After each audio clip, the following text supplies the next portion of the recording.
Hi guys, хой болонгийнхаа цоо шинхэн дугаарт тавтай морил.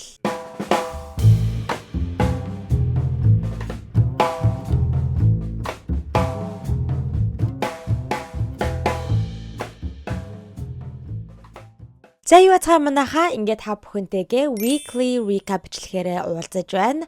За тэгээд нэр бичлэг орохгүй жоохон удаад байгааг анзаарч байгаа бах. Тэгээд намайг Instagram дээр дагдаг хүмүүс бол мэдж байгаа бах. Манай эгч Францаас ингээд зочилж ирж байгаа байхгүй над дээр. Тэгээд тийм болохоор ингээд эгчигээ entertain хийгээд гадуур энэ төр авч явж байгаа болохоор бас жоохон завгүй байгаад байгаа. Тийм учраас ингээд бичлэг маань жоохон чүд холдоод байгаа шүү. Окей. Тэгээд та бүхнээсээ уучлалтгүй. Тэгээд эгчигээ явсны дараа ингээд тэг бичлэгээр бөмбөгдөд өгнө та нарыгаа, окей. За одоо ингээд хідүүлээ weekly recap бичлэг рүүгээ орцгоо. Тэгээд өнгөрсөн 7 хоног хагастай гэх юм уу те ер нь ингээд entertainment ертөнцид зөндөө олон ховж яваад гарч ирлээ. Ярих юм ер нь зөндөө байна. Тийм учраас ингээд олон юм яриад байлгүй шууд гол сэдв рүүгээ орцгоё.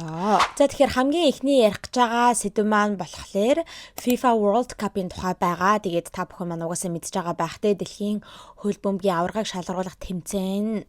Одоо хамгийн сүүлийнх нь тэмцээн те финал нь болоод дууссан байгаа. Тэгээд угаасаа та нар надаар хэлүүлдэггүй хэн ялчихсан байгаа вэ нэтэр гэдгийг бол мэдж байгаа байх. Тийм учраас би бол яг тэмцээнийхэн тухай ярихгүй. Окей. Ягаад вэ гэхээр би угаасаа хөл бөмбөгнийхээ амар сонирхоод байдаггүй, мэдлэг инээ дээрээ байхгүй. Тэгээд угаасаа та нар үзэх нь үзээд те ингээд аль үшээ хин ялцсан яасан ясныг мэдж байгаа байх. Тэгэхээр би тэр талаар нь бол ярихгүй. Би харин юуны тухай ярих гэж байгаа бэ гэхлээр яг World Cup-ийн финалийн тоглолтын үеэр болсон half time show-ны тухай ярих гэж байгаа. Тэгээд би тухай нэгэн weekly recap дээр энэ тухай ярьж байсан шүү дээ те.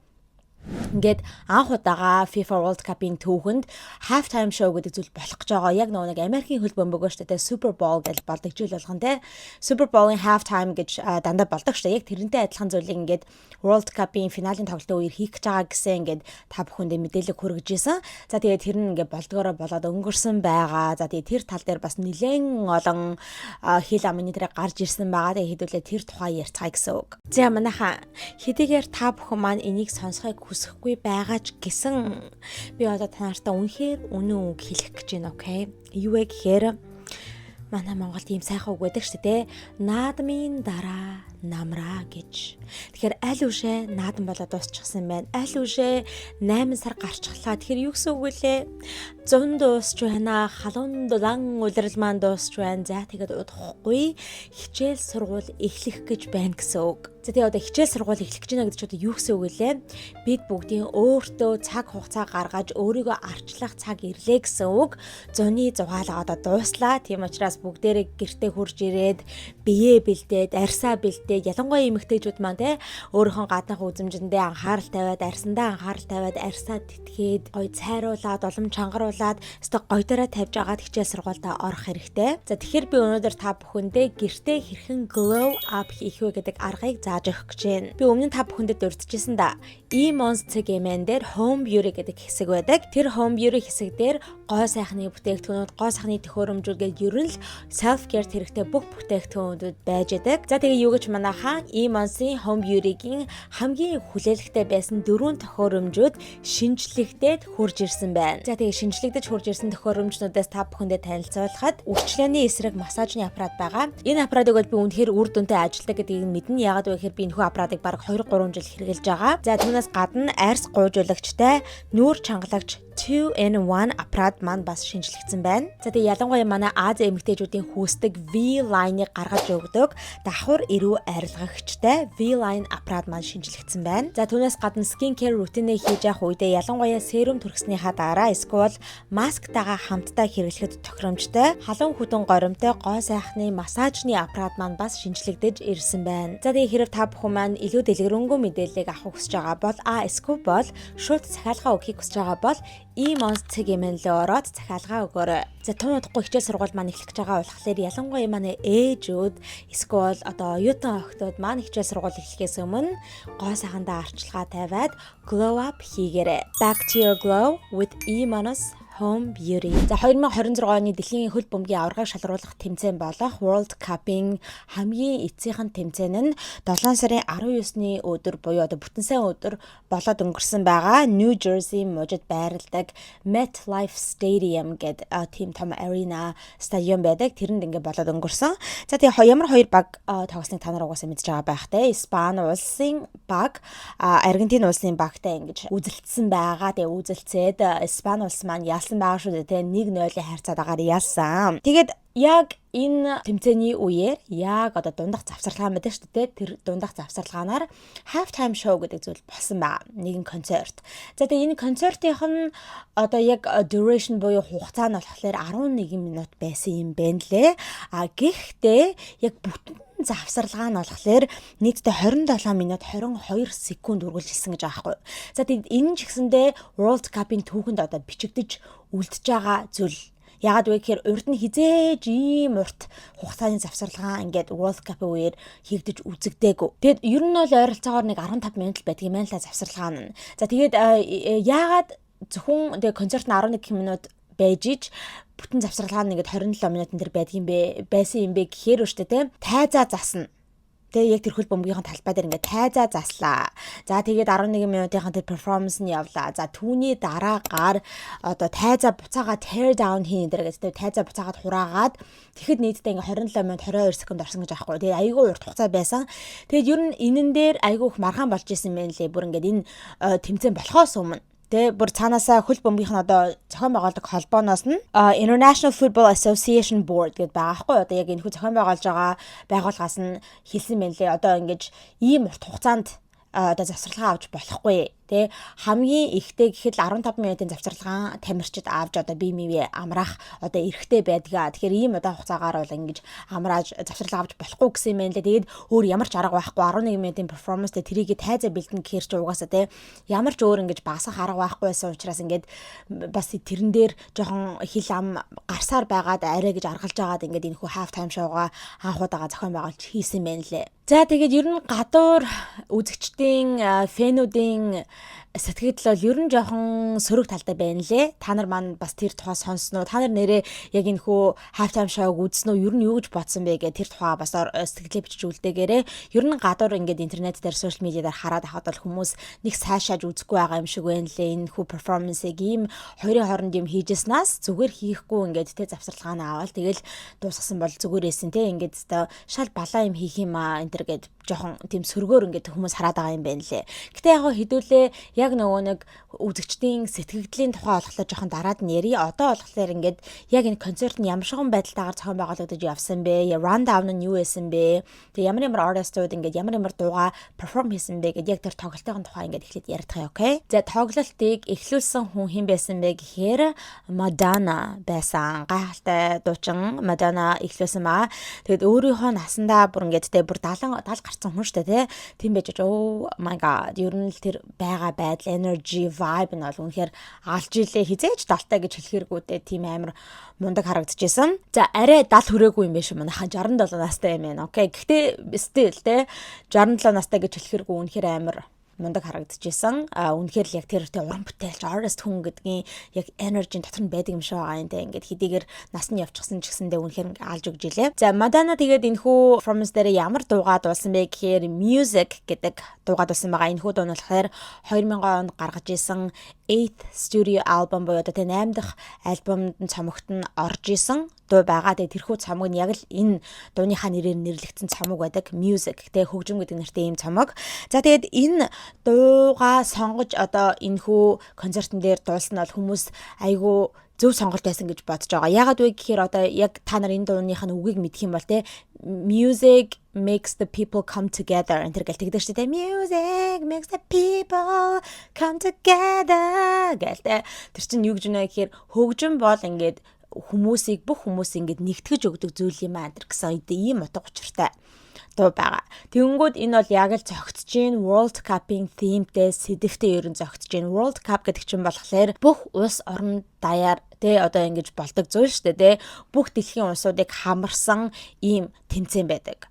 Тийм болохоор одоо бүх твүүдийг нэгтгэх, те бүх улс орнуудыг нэгтгэх, бүх одоо фэнүүд нэгдэх, хөлбөмбөгийг сонирхтой бүх хүмүүс ингэ нэгдэж байна гэдэг одоо ийм зүйл байгаа даа шүү дээ, те. Одоо тийм одоо мессежтэй зорилготой гэсэн үг, те. Тэгэнгүүт одоо энэ Мадоннагийн дуу нь болохоор бас л те ингээд хүмүүсийг янз бүрийн хүмүүс ингэ нэгтгэх гэсэн утгатай ийм дуугаа сонгосон болохоор хүмүүс бол айгүй гоё зөгтөж байна гэж үзээд байгаа юм байна лээ.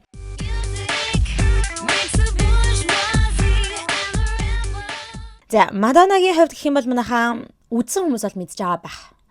Яг амьдаар үзүүлбэр үзүүлсэн гэхэд хэцүү, үзүүлээгүй гэхэд хэцүү. Окей. Яагаад вэ гэхээр Мадоннагийн сет нь болохоор нэг ойролцоогоор 2 минут л байсан. Окей. Тэгсэн чинь эхнийхээ 1 минут 45 секундыг зүгээр гадаа тэр талбайн дээр нь засчихсан байгаа тайзан дээр хүмүүсийн дунд урд биш те.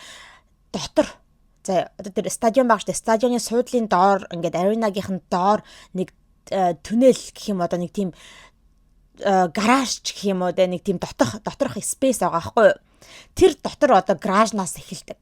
Тэр дотор гаражинд баг 1 минут 45 секундыгаа ингээ өнгөрөөдөг. Ингээл ганцаараа баахан бүжигчдтэйгээ те. Тэгээ уртал нь яг нэг камера байгаа байхгүй юу? Камерамен л байгаа юм шиг ингээл дүрсийг аваад л те. Яг тэр камераны л урталт ингээл бараг л дууны клип хийж байгаа юм шиг ингээл бүжиглж мүжиглээд л. Тэгэнгүүт та нар бодоод үзтээ яг зүгээр камераны урталт тэгэл тэр дотор тал тэгж байна гэхээр тэр дотор стадион дотор үзэж байгаа хүмүүс болохоор ингээд юу ч үзэхгүй байгаа, харахгүй байгаа гэсэн үг байхгүй ингээд юу болж байгааг бараг мэдгүй, юу ч авахгүй зүгээр хоосон тайзтай. Тэгэл Мадонна хаанч байгаа юм бүү мэд.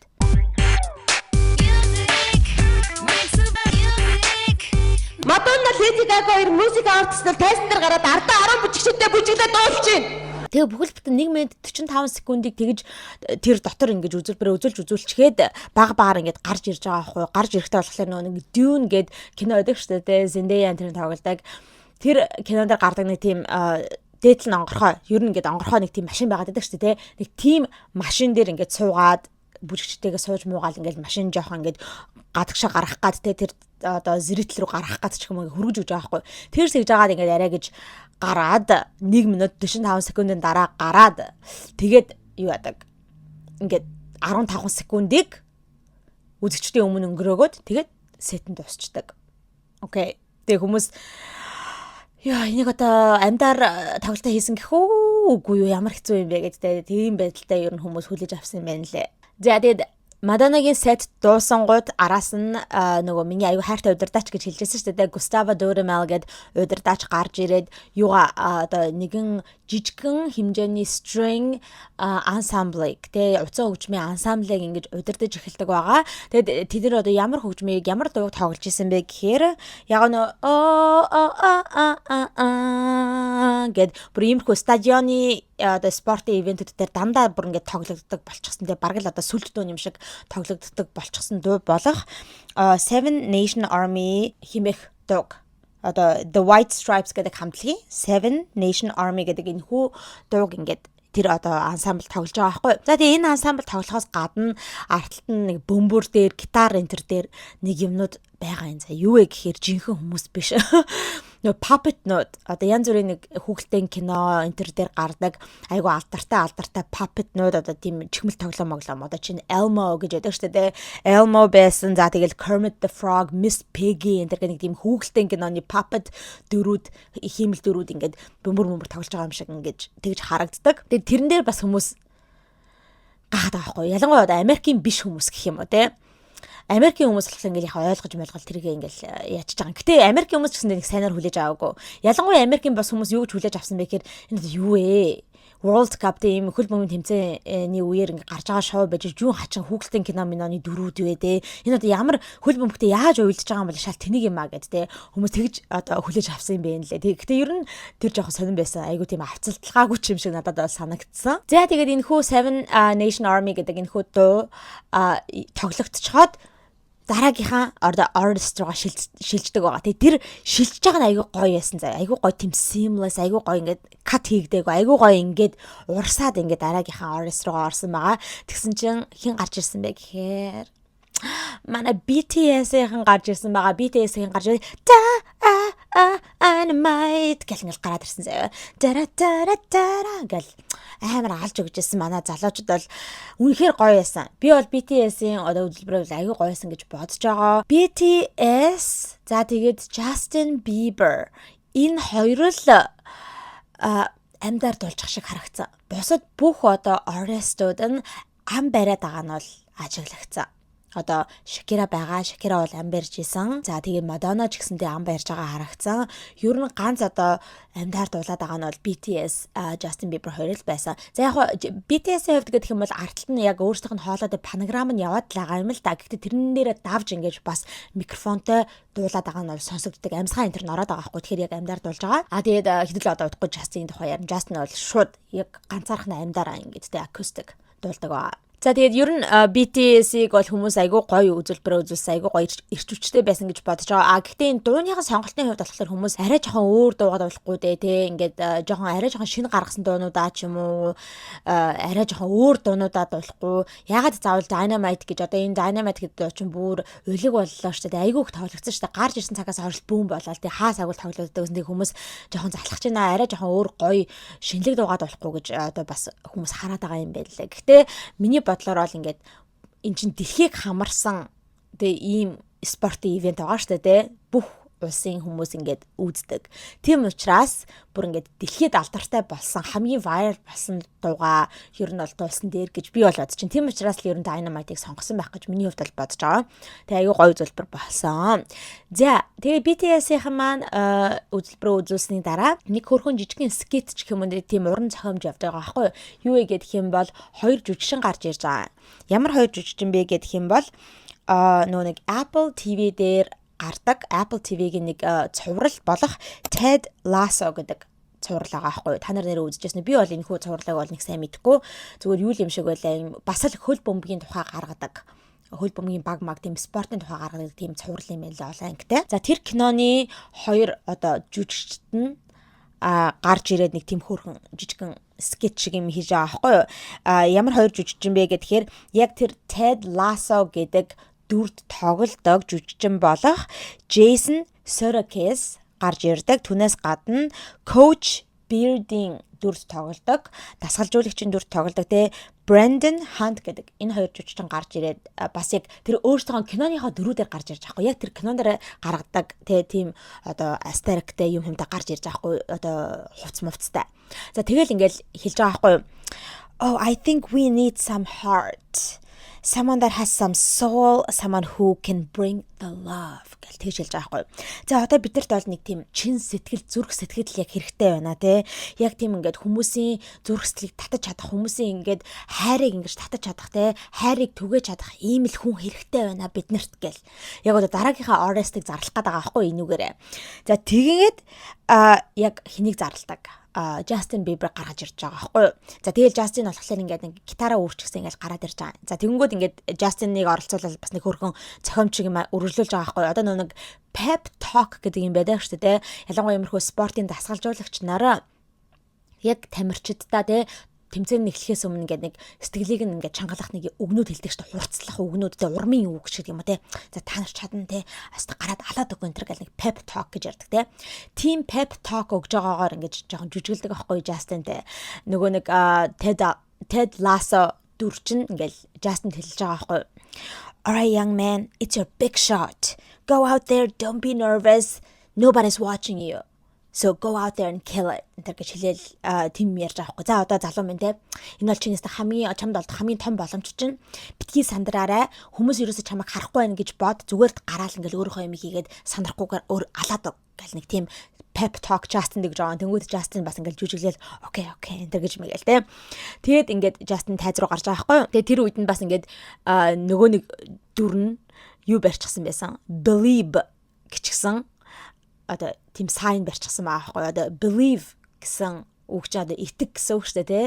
Тэнгүүд угаасаа ойлгомжтой. Justin Bieber-ийн fan base энэ чинь believers энэ гэж дууддаг шүү дээ. Нэрийг нь V үсгийг нь өөрчлөөд бий болгоод тэгээ яг тийм believe итэг гэсэн одоо нэг тийм sign энэ барьчихсан зогсож байсан. За тэгээд Justin маань тайзан дээр гарлаа. Ганцаархнаа манайхаа.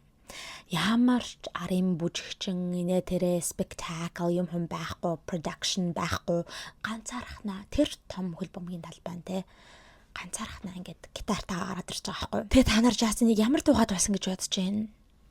Амар хүмүүс танигдсан те энэ тараа дууга Baby ч юм уу те эсвэл арай жоохон өөр одоо Peaches ч юм уу те тийм дуугаад байсан гэж бодож байна уу? No, guys. Нөгөө нэг хамгийн сүүлд Swag гэдэг альбомд нь орсон дуу болох Everything Hallelujah. Нөгөө бас Coachella дээр дуулаад үгийг нь өөрчлөөл эхнэр мэтэртэй зориулуулсан шүү дээ. Санаж байна. Haley babe hallelujah. Baby Jack hallelujah.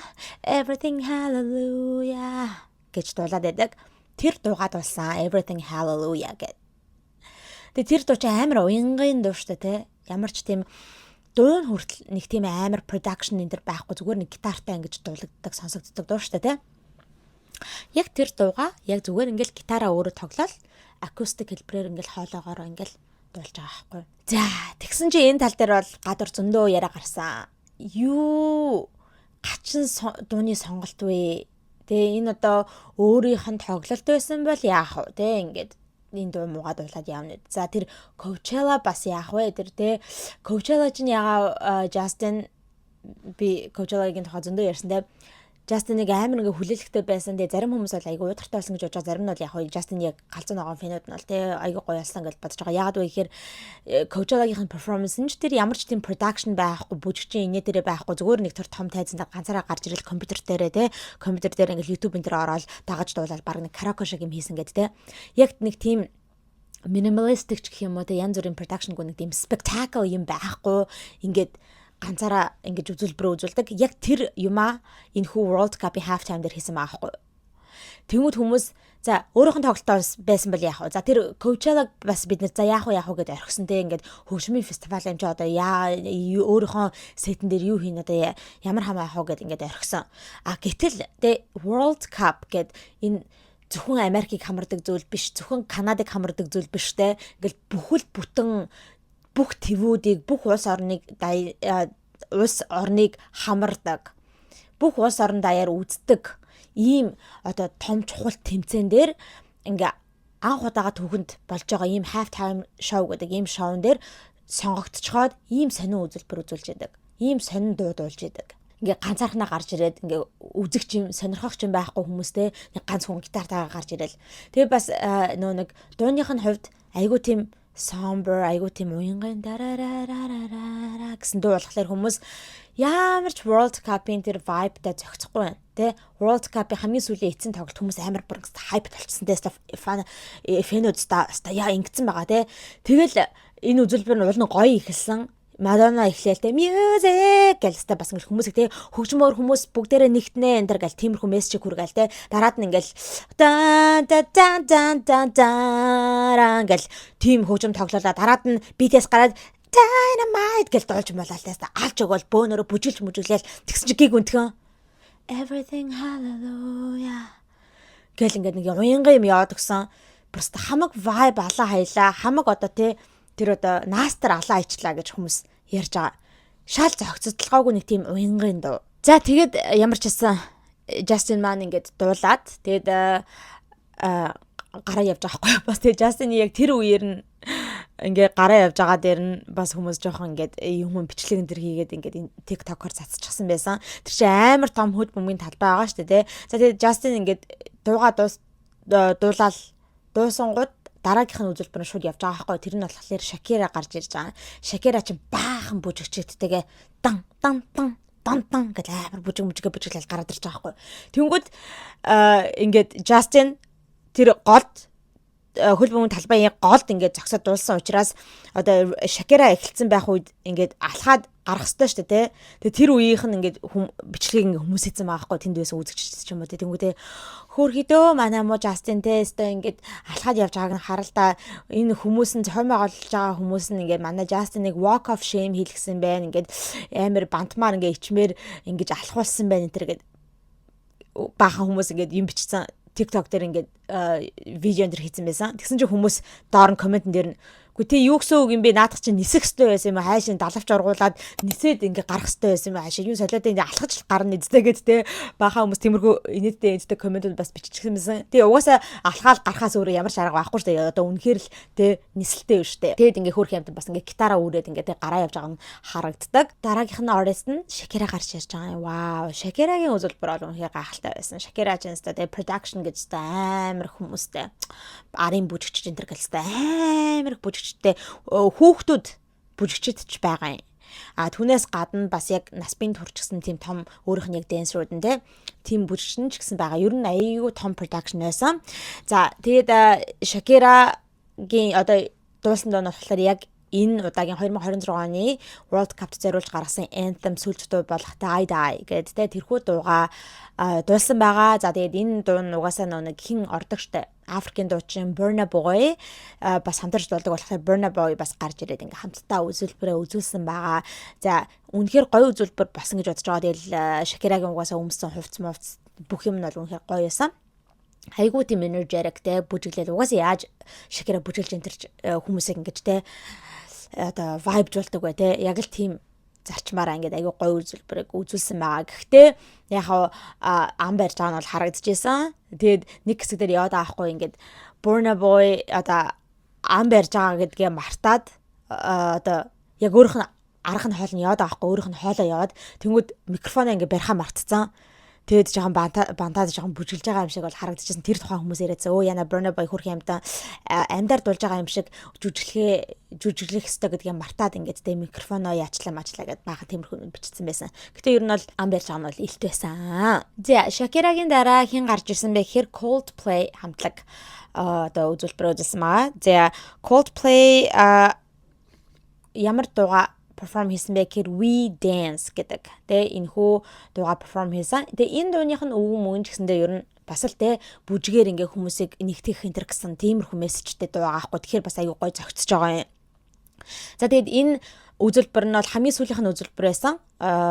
Coldplay set нь болохоор одоо тийм энэхүү halftime show-ны хамгийн сүүлийнх нь үзүүлбэр байсан гэсэн үг байхгүй. Тийм учраас ер нь аяйгүй нүсэр юм болсон.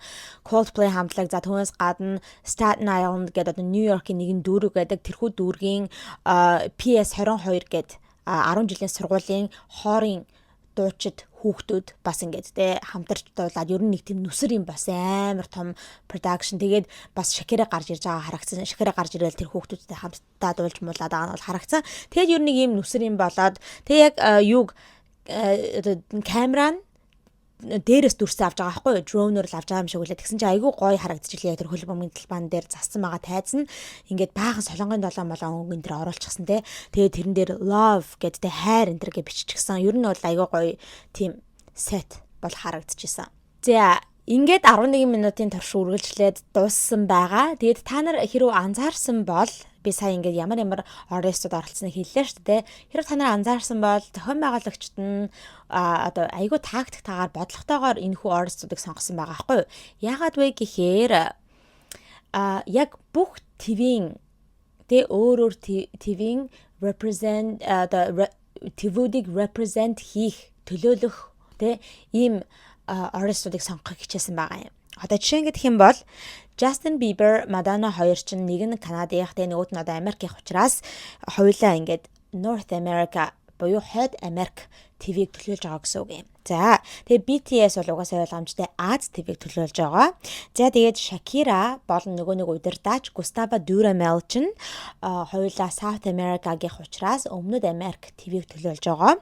За, тэгээд Африк TV-с гэх юм бол нөгөө нэг дуучин Burna Boy. За түүнээс гадна яг Shakira-тай бүжгийн хамтлаг байгаа хүүхдүүдийн хамтлаг заяа. Тэр нь болохоор Юганда улсын одоо хүүхдүүдийн бүжгийн хамтлаг болох Ghetto Kids гэдэг бүжгийн хамтлаг юм байна лээ. За тэгээд тэр хүүхдүүд чинь болохоор Югандагийнх болохоор ингээд Африк TV ингээд төлөөлчихөж байгаа юм. За тэгээд Coldplay хамтлагч нь болохоор Европ TV төлөөлчихөж байгаа юм. За тэгээд Coldplay одоо яг энэ хөө перформансийн үеэр бас нэгэн дуучин байдаг байхгүй юу? Хамтдаа дуулдаг.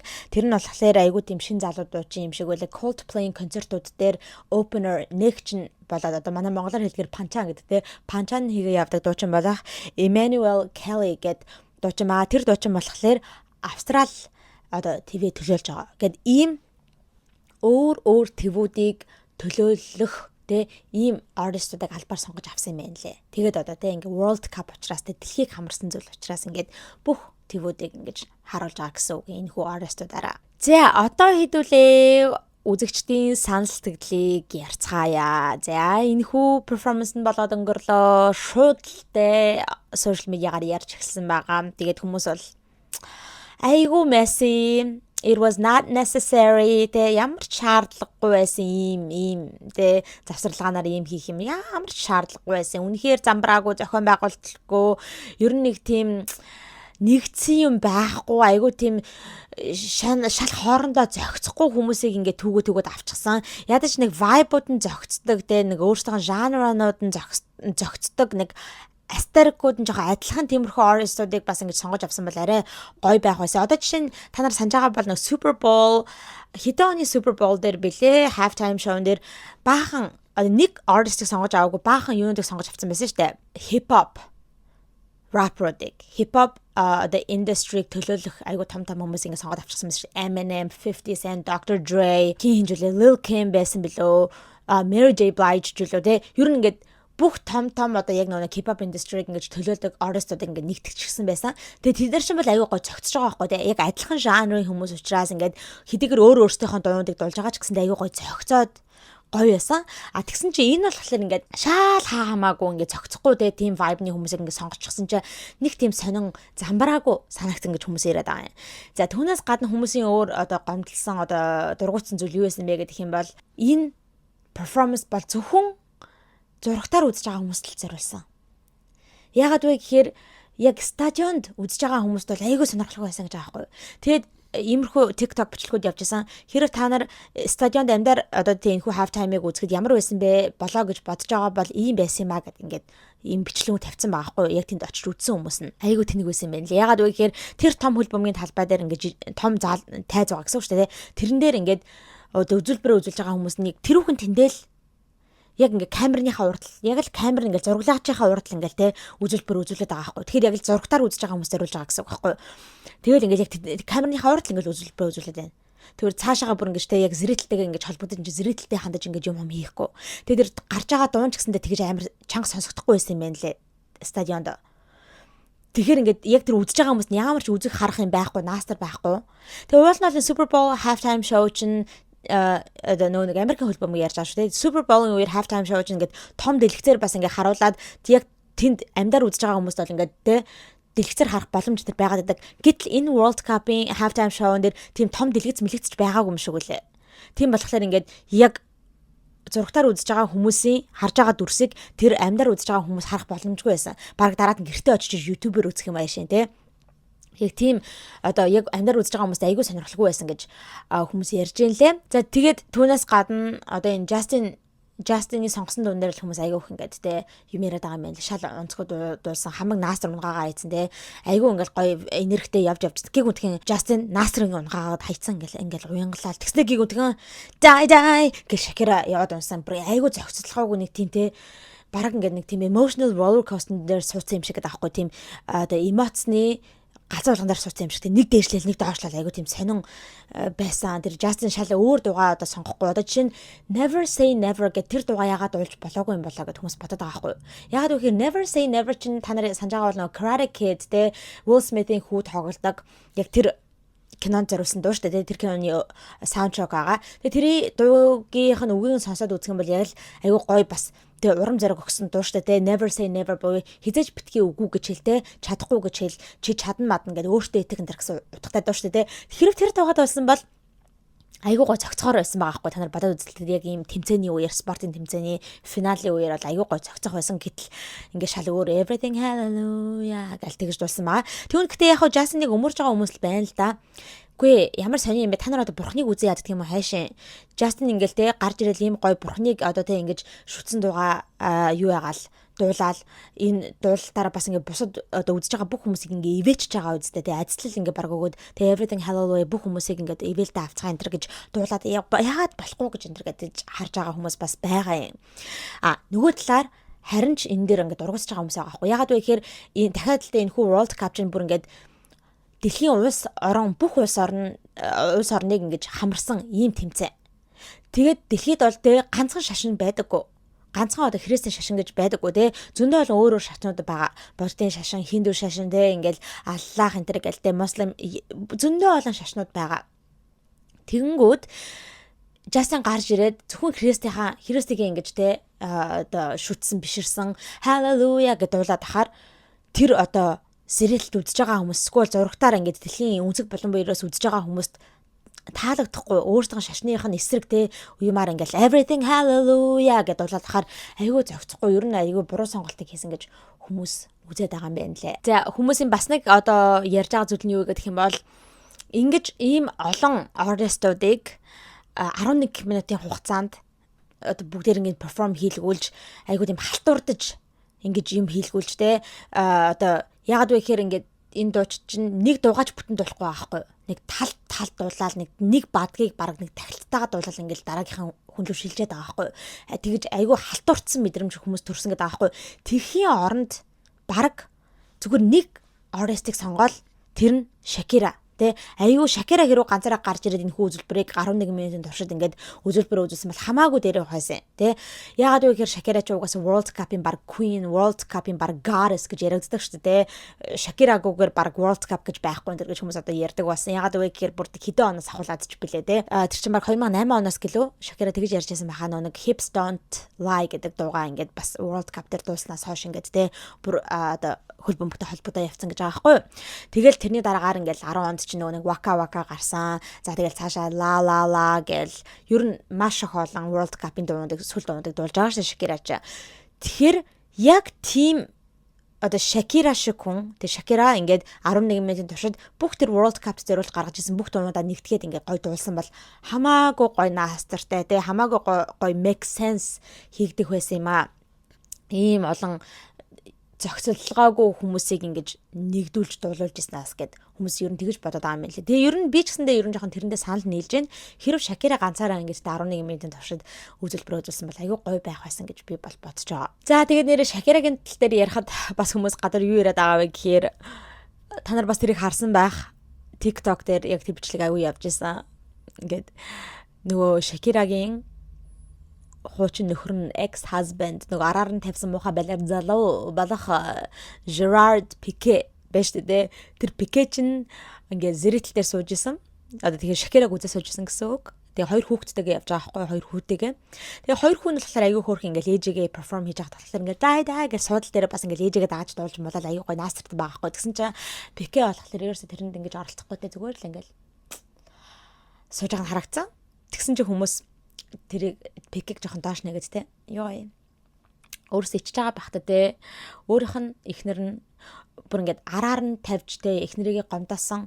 Тэгээ энэхүү эхнэр нь ингээд бүр олон төмний урдтай яг өөрийн чи урд ингэж гоё үзүүлбэрээ үзүүлээд айгүй гоё секси хат байгаад те ингэж үзүүлбэрээ үзүүлээд айгүй хүмүүг төгөргөр цалинжаад те ингэж перформ хийж байгаагаараа тэгээд байж хахад чи өөрөө World Cup-д тоглож чадхаа байсан. Ягаад вэ гэхээр нас чинь дэндүү хөгшин болчихсон. Тэгээд World Cup-д оролцож чадхаа болчихсон. Тэгээд ингээл хөрх юмтан сэрэтэл цугаал ингээл хуучин эхнэрээ үзээд сууж идэг.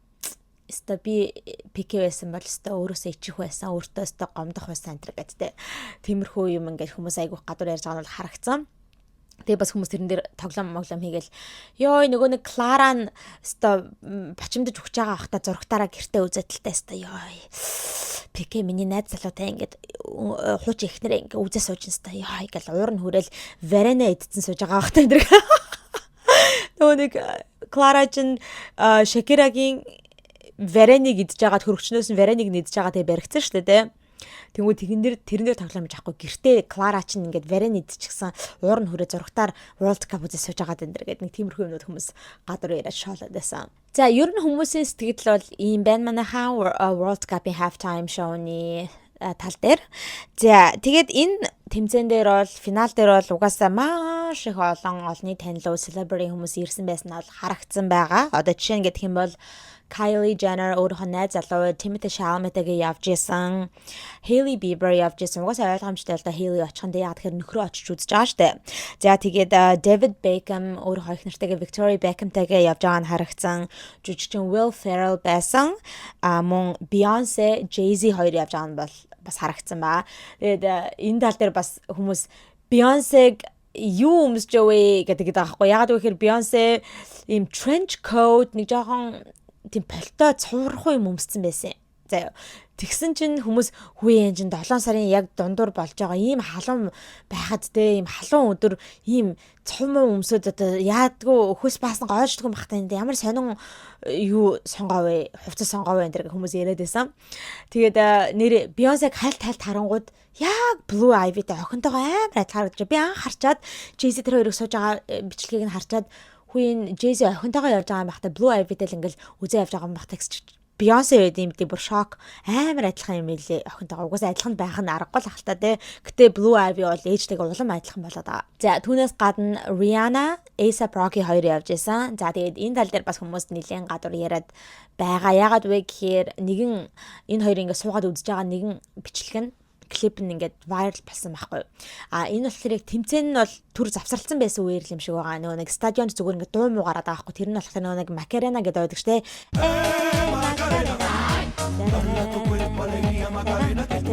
Тэрэндээ ингээл хүмүүс бүжиг хийдэг штэ те ингээл ингэж мингээл. Тэгсэн чинь яг тэр дуу ингээд стадион тоглогдож байгаа үед Rihanna ингээл юм ууж байхдаа ингээл бас тэ гой vibe жаал ингээл тэ ингэж ингээл бүжиглэл байгаа байхгүй. Тэгээ бүжиглэхдээ ингээл хажуу шиг A$AP Rocky руу хараад A$AP Rocky жоохон тэ бүжгэндээ оруулчих гал ингэж ингээл тэ өдөөл байгаа байхгүй. Тэгсэн чинь A$AP Rocky болохоор зүгээр бүр Rihanna-г хажууд нь байгаач гэж тоохгүй. Бараг ингээл блок хийчихсэн машин тэ. Бүр ерөөс тоохгүй ингээл чигээр хараад юм уугаад байгаа байхгүй. Тэнгүүд хүмүүс яа Rihanna минь тэ ингэж эрэхтэй хүнээр дарамжлуулах гэж те. Энэ харалтаа A$AP Rocky бүр залхацсан. Rihanna-гаас айл үшээ залхацсан ёо инстэ ядраатай аагаа шүү. Яамаа ядраатай юм бэ сте. Зүгээр ачаасаа гэсэн нэг тийм залхацсан эрэхтэй хүний харц. Тийм болохоор бүр ингээд их нартайгаа ингэж яаж бүжгэлж энтерчтэй тэгж одоо их нэрээ entertain хийхгүй зүгээр л ингээл ядаргаатай бэлчээсэ гэсэн байдалтай ингээд байж гэн. Хөөх юм манай Rihanna-ст зовж ин даа энэ гэл гадар баахан юмэр явцсан заяа. Тэгэл хүмүүс чинь бүр цаашаа үргэлээ. Йоо Rihanna маань ингэж яхахаа оронд те наад гачаа юмнаас салаад те өөрийнхөө хин гэдгийг мэдрээд би ч гэсэн badass bitch шүү дээ энэ гэдгийг мэдрээд буцаад уран бүтээлдээ орж ирээд карьертаа орж ирээд те алаад өгөөчтэй ингэж эрэхтэй хүнээр доромжлуулаад яваад ахаа энэ гэдэг нэг тиймэрхүү юмнуудыг хүмүүс бас гадар ярьж байгаа бол харагцсан. Гэхдээ миний бодлоор бол нэг хэдхэн секундын бичлэгээр ингэж хүнийг одоо яахан те хүмүүсийн харилцааны динамикийг ингэж шууд дүгнэх нь бол айгүй тэнэг гэж бодож байгаа. I don't know. Ямар ч сан тиймэрхүү яриа гадар явж байгаа юм байна лээ. Нэрээ Rihanna гэснээс манайхан саяхан Rihanna тайзан дээр гарсан ба та нар нэрээ харсан уу? Jay-Z чинь өөрийнхөө 30 жилийн карьерийнхаа 30 жилд зориулаад ингээ өөрийнхөө бие даасан тоглолтыг хийгээд явж байгаа. Тэгээ саяхан одоо 7 сарын 10-20-ны өдөр өөрийнхөө яг төрсөн хот болох те Нью-Йорк хоттой айгуу тийм том нүсэр тоглолт хийсэн байгаа. За тэгээд тэр тоглолтнууд айгуу спешиал тоглолт байсан юм лээ. Яг тэр өөрийнхөө хоттой хийж байгаа учраас арай илүү те юмнуудыг үзүүлсэн юм лээ л үзэгчд те. Тэгээд маш их олон surprise guest-уудыг ингэж авчирсан юм лээ. Одоо жишээ нь гэх юм бол өөрийнхөө эхнэрийг те Beyoncé гарч ирсэн. Тэг хамтдаа үзүүлбэрээ үзүүлсэн. За өөрхийн хинж гарч ирсэн гэлээ Rihanna байна. Alicia Keys өөр зөндөө олон манайхаа. Окей, амар их олон тийм артистууд гарч ирж ингэж үзүүлбэрээ үзүүлсэн байна лээ. За тэгээд Rihanna surprise-аар гарч ирсэн. Гинэс заяа. Тэгээ хүмүүс бүр ингээд audience-ээс хүмүүс шоконд орсон байл. Ерөөсөө Rihanna гарч ирэн гэж төсөөлөөгүй байсан. Rihanna ч ерөөсөө perform хийх болцсон шүү дээ, тэ. Тэгсэн чигийг үнтэй гараад ирсэн. Тэгээд Rihanna чинь Jay-Z-тэй хамтраад бас нэлээд олон дуу гаргаж ирсэн шүү дээ, тэ. Тэгээд Run This Town гэдэг дуугаа perform хийсэн мэлээ Jay-Z-тэй хамт. За түүнээс гадна өөрийнхөө Bitch Better Have My Money гэдэг тэрхүү дуугаа бас perform хийсэн ба. За тэгсэн чинь энэ дээр нь бас хүмүүс бага юм яриад явцсан заяа. Ийм юм яриад байгаа юм. Одоо нэг анх гарч ирж ах үеийнх нь тэр бичлэгүүдийг ингээд тавиа заяа. Одоо Umbrella энтрийнх нь үеийнх нь гэсэн үг заяа. Тэр үеийнх нь бичлэгүүдийг ингэж тавингуудаа концертын амьдард болж байгаа бичлэгийг тавиад одоо энийг хардаа гэдэг. Одоо сая тэр Jay-Z-ийн тоглолтын дээр дуусантай ингээ харьцуулаад заяа. Тэнгүүтээ өмнө нь ингээ залуу байхдаа ингэж дуулж байхдаа болохоор ингээ live performance үзүүлж байхдаа болохоор яг л нэг тийм she was hungry for it те яг өсөжсэн тийм artist, шинэ artist. Юу гэж хэлэх гээд нөхөр те төрөн гарч ирж байгаа болохоор айгу өсөжсэн учраас тэр нь одоо яг үнэнгээсээ өсөжсэн гэж хэлэхгүй байгаа. Нэг тийм одоо metaphor ч гэх юм уу те амжилт, career те тийм юмыг fandom, тийм юмыг хүсэжсэн, тийм юмар ангаж сангаж хийсэн учраас тэрийг одоо авахын тулд амар ингээд те хамаг energy энтрээ оруулаад те перформанстаа ингэж алж ингээл та амар ам дээр дуулж малгаж бүжгэлээ алстаа алж өгч яасан. Одоогийнх нь перформансыг харах болохоор she is fat. Тэ she is fat гэдэг нь болохоор аль үжи хоолой идээд цатчихсан хүний царай байна гэд. Яагаад вэ гэхээр аль үжинэ тэ хийдэг карьераа хийчихсэн амтлах юмнуудаа амталчихсан аль үжинэ өндөрлөгт гарчихсан учраас барагтай ингээд гидсэн цадчихсан учраас перформ хийж байгааг нь харахад нэг л хайнга тэ нэг амьдаар болохгүй ингээд хаяа ингээд дуулаад гэл зүгээр тэгэл ингээд микрофоно фэнүү дээрээ дуулаад өөрөө ганц хоёр хэсгийг л дуулна bitch better have гэлтэй ингээд нэг ийм хайнга нэг одоо ач холбогдлохгүй юм шиг. Нэг дуулчаа гараа да. Тэ намайг нэг дуулаад хараа гэсэн Jay-Z нэг гараад нэг ганц хоёр дуулчаад буй да гэж байгаа нэг тийм vibe тэ. Ийм vibeтэй байна. Яг л нэг гидсэн цацчихсан хүний тэ. Тийм vibeтэй байна гэж хүмүүс яриад байгаа. Тэгэл хүмүүс тэгж жоохон одоо энергигүй байна. Өмнөгшгөө ингэж тэ алдагшгээ ингэж алахгүй байна энэ гэсэн тийм юм яриад байгаа. Тэгээ бас хувц мовцсон ч гэсэндээ ямар сонио хувц өмсч вэ? Аятайхан хувц өмсчгүй энэ гэл. Миний хараа бол харин ч хувц нь аюу гой байсан. Нэг тийм аюу тийм зөв тэ нэг тийм зөв хувцалт байсан гэж би бодож байгаа. Тэгээ бас хүмүүс жоохон body shame хийх хүмүүс нь body shame хийгээл ямар гоё охин байлаа дааста тэ халуухан охин гээл гэц үтэй гаргаал ингэ явдаг гэсэн чи одоо ингэж тэ байгаа байдал нь харалтаа тайзан дээр нэг л том юм харагдчих энэ төр гэл бас body shame хийгээд байгаа хүмүүс ч гэсэндээ харагдчих юм лээ. Тэгээ зарим хүмүүс болохоор харин ч хүүе бид нар ингэж тэ Rihanna-га хайртай дуучнаагаа ингэж тайзнаар харж байгаа нь их юм. Одоо ингэж жоохон алхам хийгээд тэ сая Super Bowl дээр нэг гарч ирж перформ хийсэн. Одоо ингэж Jay-Z тоглолтын дээр гарч ирж перформ хийж гин. Одоо ингэж жоохноор ингэж уран бүтээлдээ орж ирэх гээд байгаа юм биш үү? Тэгэхээр бид нар ингэж шүүмжлээд авах хэрэггүй ингэж хүлээгээд явж авах хэрэгтэй энэ гэж үзэж байгаа хүмүүс ч гэсэндээ байгаа юм байна лээ.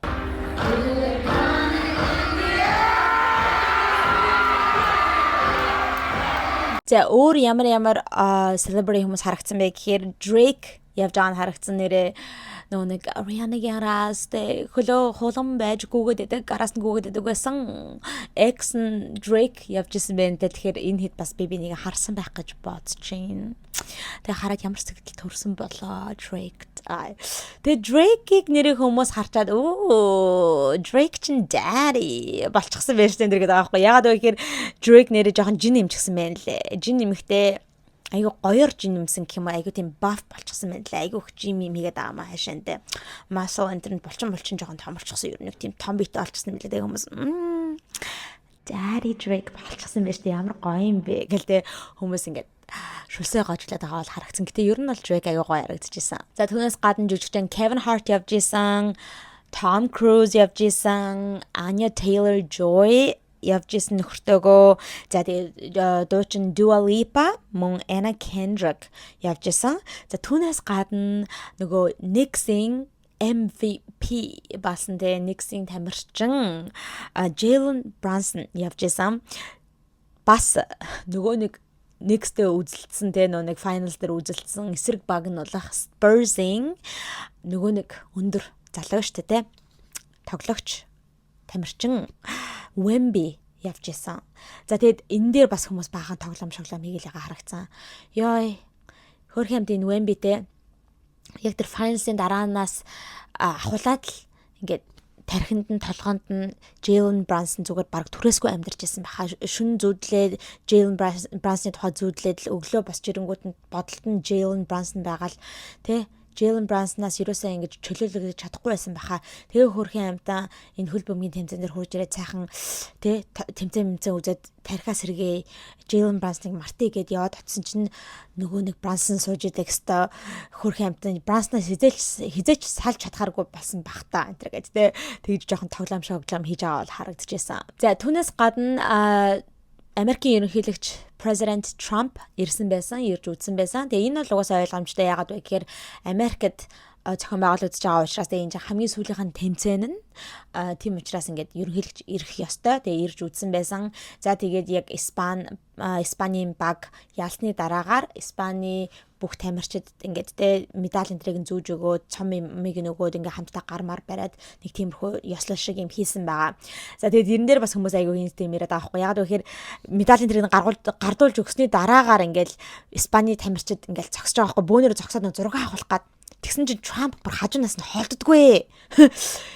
Ингээл хажууд зогсоод байхгүй. Тэгсэн чинь нэг хүн гарч ирэл за ерөнхийлөгчөө та ийшээгээ яваарай л гэл гарах гад л байгаа юм шиг байгаа юм. Тэгэл за ерөнхийлөгчөө гэл ингээл заагаал байгаа байхгүй. Тэгсэн чинь Trump ерөөсө холдохгүй ингээ бүр яг нэг тамирчдын хажууд нь хамтдан заавал зурганд нь орох гээд тэгээ форо бам хийх гээд бүр ингээ яг ингээ байгаа зогсоод байгаа байхгүй. Тэгээ хүмүүс бүр гадар өстө ёо ямар сайн юм бэ ингээ багаараа зүгээр дасгалжуулагчтайгаа багаараа ингээ спанчууд ингээ зураг авахлахангууд ядаргаатай ингээ хажууд нь шаврын хаалч ингээ зогсоод байгаа юм жоохон мэдрэмжгүй юм а ямар тэнэг юм бэ энэ хүмүүс тэгж ярьж байгаа бол харагдчихсан. За ийм байна. Яг FIFA World Cup финалийн тоглолтын үеэр болсон halftime show-ны тухай гэвэл иймэрхүү зүйлүүд болж өнгөрсөн байна. За одоо ингээ хэдүүлээ дараагийнхаа сэдв рүүгээ орцгоё. Дараагийн сэдв маань бас л ер нь одоо World Cup-тай зөгцөж байгаа нийцж байгаа гэсэн үг заяа. Бас л ер нь World Cup-ын тухай гэсэн үг. Гэхдээ яг юуны тухай вэ гэх юм бол Shakira-гийн тухай. Shakira да манай Shakira ч гэсэндээ Selena Gomez-тай адилхан клоун хийгдчихсэн байх магадлалтай. Жинхэнэ Shakira биш те. Нэгэн тийм хурамч Shakira яваад байгаа байхгүй гадуур. Та нар тэр тухай сонссноо. За юу вэ гэх юм бол штэ Shakira чинь зөвхөн одоо энэ хүү halftime show дээр ингэж perform хийхээс гадна яг 2026 оны World Cup эхлэхэд нээлтийн үйл ажиллагаан дээр те opening ceremony дээр бас 6 сарын 11-ний өдөр perform хийсэн. Окей. За тэгээд энэ тоглолтын дээрээ ч гэсэндээ өөрийнхөө энэ хүү шинэ гаргасан Die гэдэг дууга perform хийсэн байгаа. Тэр performance-ийн дараагаар л хүмүүс гадуур ингээд интернет дээр яриад явсан. Хүйе. Сая одоо энэ opening ceremony дээр дуулсан хүн яг үнэндээ Shakira мөн байсан уу? Was that really Shakira? Гэдэг хүмүүс тэгж гайхаж эхэлсэн ба. Тэгэл баахан тиймэрхүү clone theory-нууд гадуур явж эхэлсэн заяа. Social media дээр. Clone theory буюу ингээд яг л нэг Selena Gomez-ыг хүмүүс clone хийгдчихсэн, жинхэнэ Selena өгчихсэн энэ гэл нэг ярьж байгаа гэж та нарт бичлэгэн дээр ярьсан шүү дээ, тэ? Яг тэрнтэй адилхан гэсэн үг. Shakira clone хийгдчихсэн байна. Яг энэ хөө opening ceremony дээр үзэлбэр үзүүлсэн хүн жинхэнэ Shakira биш. Та нар зүгээр царайг нь харалтаа гэл. Тэгээ царай мэрэг ингээ ойртуулаа харсан чинь нэрээ жоохон өөр харагдаад байгаа байхгүй юу? Царай нь. Яг Shakira муу юм уу гэхээр яг мөн биш юм шиг заяа. Тэгээд за биш юм уу гэхээр мөн ч юм шиг айгүй тийм сонио. Нэг тийм жоохон сонирн байсан заяа. Түүнээс гадна та нар царайнаас гадна та нар ингээ хэрхэн бүжгэлж байгааг нь харал та. Shakira ингэж бүжгэлдэггүй. Shakira ч амар ингээ уян хатантай ингээ бэлхүүс амар хөдлөгдөг. Наад Shakira ч айгүй модон хөдлөөд алдаж малдаад бүжиг хөдөлгөөнөө алдаад байна штэ. Гэт баахан тийм ярьсан ба. Тэгээд ийм баахан юм яригдчихсэн чинь энэхүү яриа нь яг энэхүү halftime show-ны дараагаар улам эрчимжсэн байгаа. Окей. Яагаад вэ гэх юм бол яг тэрхүү opening ceremony дээр хийсэн performance-ыг нь яг энэхүү World Cup-ийн halftime дээр хийсэн performance-тэй ингээ харьцуулаад та нар харал та. Яалтчгүй нэг хүн биш байгаа зү. Яг энэ halftime show дээр дуулсан нь бол үнэхээр жинхэнэ Shakira, real Shakira, тэ? Энэ opening ceremony дээр дуулсан нь болохоор жинхэнэ Shakira биш clone гэж бүр ингээд хүмүүс харьцуулаад харуулдаг байхгүй. Тэгээ нэрээ харахад жоохон өөр харагдаад байгаа маа. Окей. Ялангуяа тэр бүжигэн дээр нь яг энэ сүүлийн тэгээ halftime show дээр болохоор яг л нэг өөрийнхөө амар уян хат ингээд бэлхүүс хөдөлгөөл нөгөөхөн дээр нь нэрэл жоохон хөдөлгөөн жоохон бохирч юм шигтэй ингээд жоохон юу ч юм шиг модон ч юм шиг ингээд харагдаад байгаа юм заяа. За тэгээд хүмүүс угаасаа ойлгомжтой штэ. Тэ эхний тэр opening ceremony дээр болохоор Shakira биш байсан. Shakira-гийн body double болох Rebecca Mailena гэд энэ эмэгтэй байсан баггүй юу гэх хүмүүс яриад байгаа байхгүй юу. Тэгээ энэ Rebecca гэдэг энэ хүн хийм бэ гэхээр юу юм бэ л да. Shakiraгийн impersonator. Shakirag одоо ингэж дуурайдаг хүн. Би одоо танарт хэлжсэн нөө Paige Newman гэдэг охин байдаг те Ariana Grande-г амар impersonate хийдэг. Гэдсэн яг тэрнтэй адилхан Shakiraгийн impersonator байдгийн маань Rebecca Mailena гэдэг энэ хүн эмэгтэй. Тэгэнгүүт тэр opening ceremony дээр үзэлбэр үзүүлсэн хүн чинь жинхэнэ Shakira биш байсан. Энэ Rebecca-г ашиглчихсан body double болгоод. Яагаад вэ гэхээр тэ тухайн үед Shakira одоо нэг бол хуваарт нь ингээд юу яасан өөрчлөлт гараад завгүй болоод эсвэл бимийн тухайн үед төр өвдчихсэн байсан ч юм уу тэгээд ингээд перформанс хийж чадхаа болоод тэгээд cancel хийхин оронд угаасаа cancel хийж болохгүй учраас ингээд өөрийнхөө body double хүнээ ингээд явуулчихсан гэдээ энэ Rebecca гэдэг хүнийг явуулчихсан энэ төр гээд тэгж яриад байгаа байхгүй өөрийнхөө оронд тэгээ бүр хүмүүс нэр өгчихсэн байхгүй өө наадах чинь Shakira биш байсан наадах чинь Shakibeka байсан энэ гэж заяа нөгөө нэг Shakiraгийн нэрнийх нь эхний Shaki гэдгийг нь оруулангуудаа нөгөө нэг Rebecca гэдэг хүний нэрнийх нь Becca гэдгийг нь оруулаад нийлүүлээд наадах чинь Shakibeka байсан юм а энэ гэж хүмүүс тэгж тоглоом хийгээд байгаа юм л гадуур. Тэгэд яг хуу зарим хэсэг нь бол үнэхээр бүр тэр theory-нд итгэчихсэн юм байна лээ. Эхний opening ceremony дээр тоглосон үзэлбэр үзүүлсэн хүн бол Shakira биш байсан. Энэ бол body double хүн Rebecca байсан гэж бүрэн итгэчихсэн хүн байгаа. Зарим нь болохоор ямар солиотой юм бэ хүмүүстэй орчин үеийстэй солиорол бараг л од олгоныг л body double-тай юм байна. Од олгоныг л клон болчихсон байна те. Жинхэнэ од нь байхгүй болчихсон клон байна энэ гэж ярьдаг болчихож одоо Selena Gomez-ийг тэгж яриад лсэн сүүлд бас нэг Jim Carrey бас тэгж яриадсан шүү дээ. Cannes Film Festival дээр очсон чинь бас л хүмүүс тэгж яриадсан. Тэрэндээ адилхан ингээл бүхэл одыг ингэж ярьдаг болч солиотой байна. Наад чинь жинхэнэ Shakira мөн л байна. Гэтэ яг царай нь жоохон өөр харагдаж байгаа нь өөр нь харагдаж байна. Гэтэ наа Shakira чинь харваас юу яатсан байгаа зү ингээд тухайн өдрөө procedure хийлгэсэн ч юм уу янз бүрийн нэг тийм cosmetic procedure хийлгэчихсэн. Тийм болохоор ингээд нүүр мөрөн жоохон хавдаад жоохон тийм нүүр нь хавганчинд байна. Гэхдээ тэрнээс шууд яг жинхэнэ Shakira мөн л байна штэ. Юуг солиороод байгаа юм бэ гэж тэгж харж байгаа хүмүүс бас байгаа юм байна лээ. Гэтэ яг хуу тэгж яг тэр opening ceremony-гийнхаа дараа үзүүлбэрийнхаа дараа ингээд одоо тэ тайзны ар мард байгаа нэг тийм клипүүд нь явсан байхгүй юу. Тэднэр дээр харахад бол яг Shakira мөн л юм шиг харагдчихсэн яг царай нь байгаа байдал нь. Гэтэ яг хоо ингээ итгэж байгаа хүмүүс байна те body double ашигласан гэдэгт нь итгэж байгаа хүмүүс ч байна. Итгэхгүйгээ Shakira мөн өөрөө байна гэж итгэж байгаа хүмүүс бас байгаа юм байна лээ. Тэгээ та нар маань энэ тал дээр юу гэж бодож байна?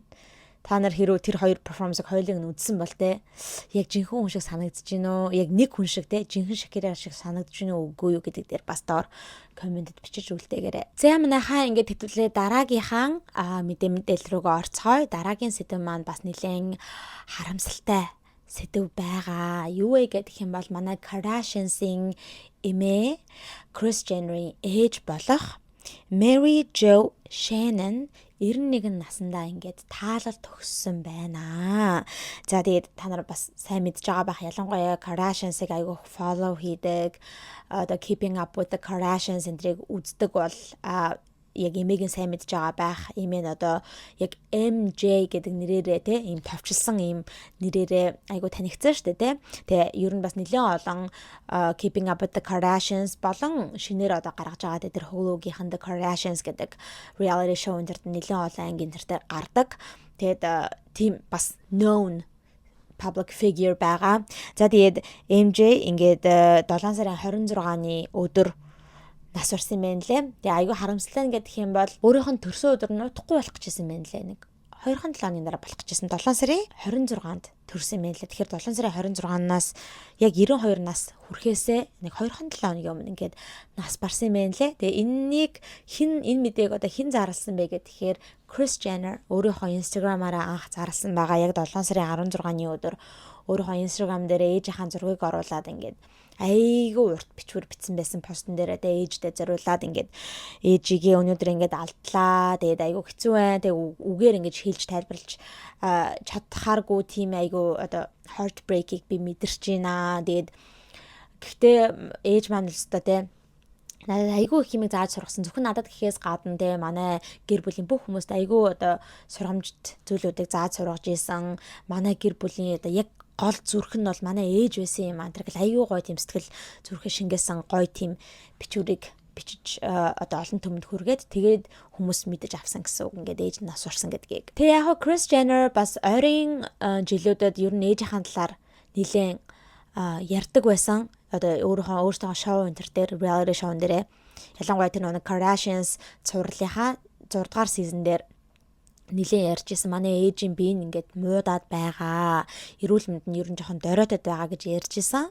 Тэгэд Kris ингэж ярьж исэн манай ээжийн бие нь яг 2024 оноос хойш улам ингэж доройтож ирсэн. Ингээд яагаад вэ гэхээр 2024 онд Kris Jenner-ийн дүү эмэгтэй болох Karen Hughton гэдэг эмэгтэй нас орсон юм лээ. Бас нэлээд залуудаа нас орсон 65 наснда ингээд нас орсон юм лээ.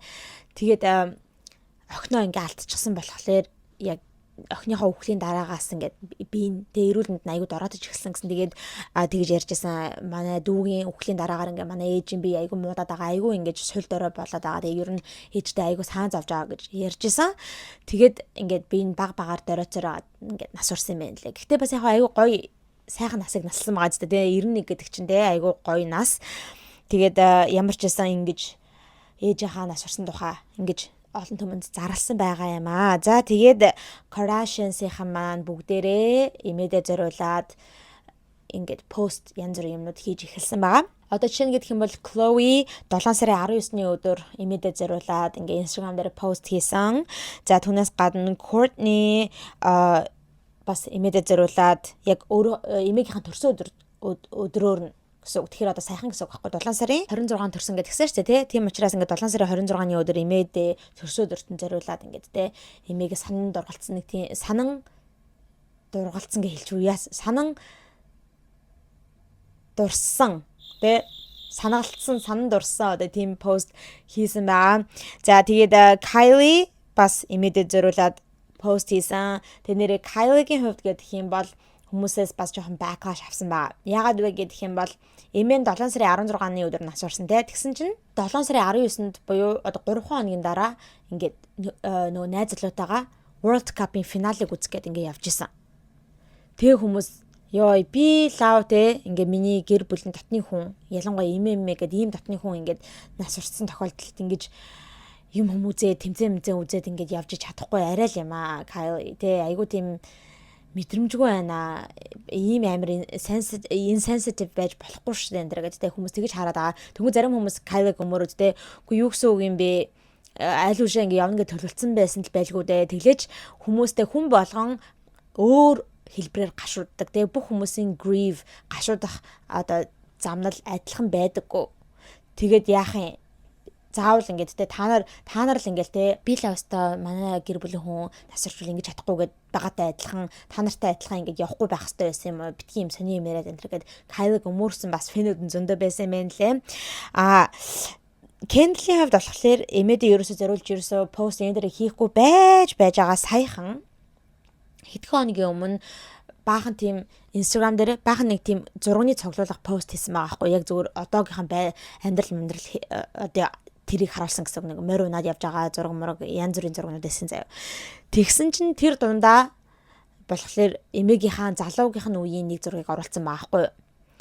Тэгээ тэрнээс биш бол өөр ямар ч тийм эмээдээ зориулсан те бусад эгчнэр шигээ адилхан нэг тийм юм хүн бичээлтэй аюу гоё имэдэ зориулж юм хүн бичээд ингэж пост хийгээгүй юм лээ. Тэрэн дээр бас Kendall хүмүүс жоохон шүмжлээд харагдсан. Бусад одоо сиблингүүдтэйгээ адилхан имэдэ зориулаад нэг ганц бичвэр бичээд те ингээд honor хийгээд юм биччихгүй аюу сонин зүгээр ингээд эмээгийнхаа зургийг хамаагүй өөрийнхөө зураг мургнуудтайгаа ингээд хойлоод оруулсан ч байх шиг энэ гэдэг те. Тэгэж бас гадуур шүмжлээд байгаа юм байна лээ. За гэхдээ хамгийн их шүмжлэл авсан хүн хэн бэ гэхээр манайхан Kim Kardashian, okay. Яагаад вэ гэхээр Kim яг тухайн өдөр эмээ 7 сарын 16 нас орсон те. Тэгсэн чи хитгэн цагийн дараа Kris Jenner манай ээж ингээд нас орчихлаа гэж ийм пост хийсний хитгэн цагийн дараа Kim өөрийнхөө Instagram дээр нэгэн пост хийсэн. Ерөөсөө эмээтэйгээ холбоотой пост биш манайхаа. Зүгээр өөрийнхөө аялаад явж байгаа зураг хийсэн. Баахан зургууд заяа. Тэгээд ихэнтэй Khloe-тэй болон Khloe-гийн хүүхдүүдтэй өөрийнхөө хүүхдүүдтэйгээ ингээд нийлээд нэг тийм lake trip хийсэн мэн л да ингээд нуураар ингээд аялж маялсан. Тэгээд баахан тийм усан онгоцон дээр явж байгаа, jet ski унж байгаа, ус мусаар ингээл сэлж мэлж байгаа, хүүхдүүдтэйгээ байгаа гэл зүгээр нэг аяллаа баахан зургууд оруулсан байгаа байхгүй. Тэнгүүдээ тэрэндээ lake life гэдэг ийм caption өгчихсэн байсан. Нуурын амьдрал энэ гэд тэ. Тэгээд хүмүүстэй бүр ухаан санаа хаалцсан заяа. Бүх хүмүүс ингээл Кимийн тэр постэр нөрөөл баахан комент хийжэл ямар insensitive юм бэ те. Ямар ичтгүй юм бэ. Бүр эмээ нас орчоод хахад тэг ийм дотны хүн нас орчоод хахад ингээл өөртөөхөө шоун дээрээ би өстө эмээ тэг амар дотн энэ төр гэж яриад идэх юм байлээ. Тийм бэжиж гэр бүлийн хүн нас орчоод хахад ийм зураг хийгээд юу ч болоогүй юм шиг те ингээл аял зугаалж байгаа өстө lake life энэ төр гэж мэгээд те баахан зураг мөргө оруулаад ямар ичтгүй юм бэ те.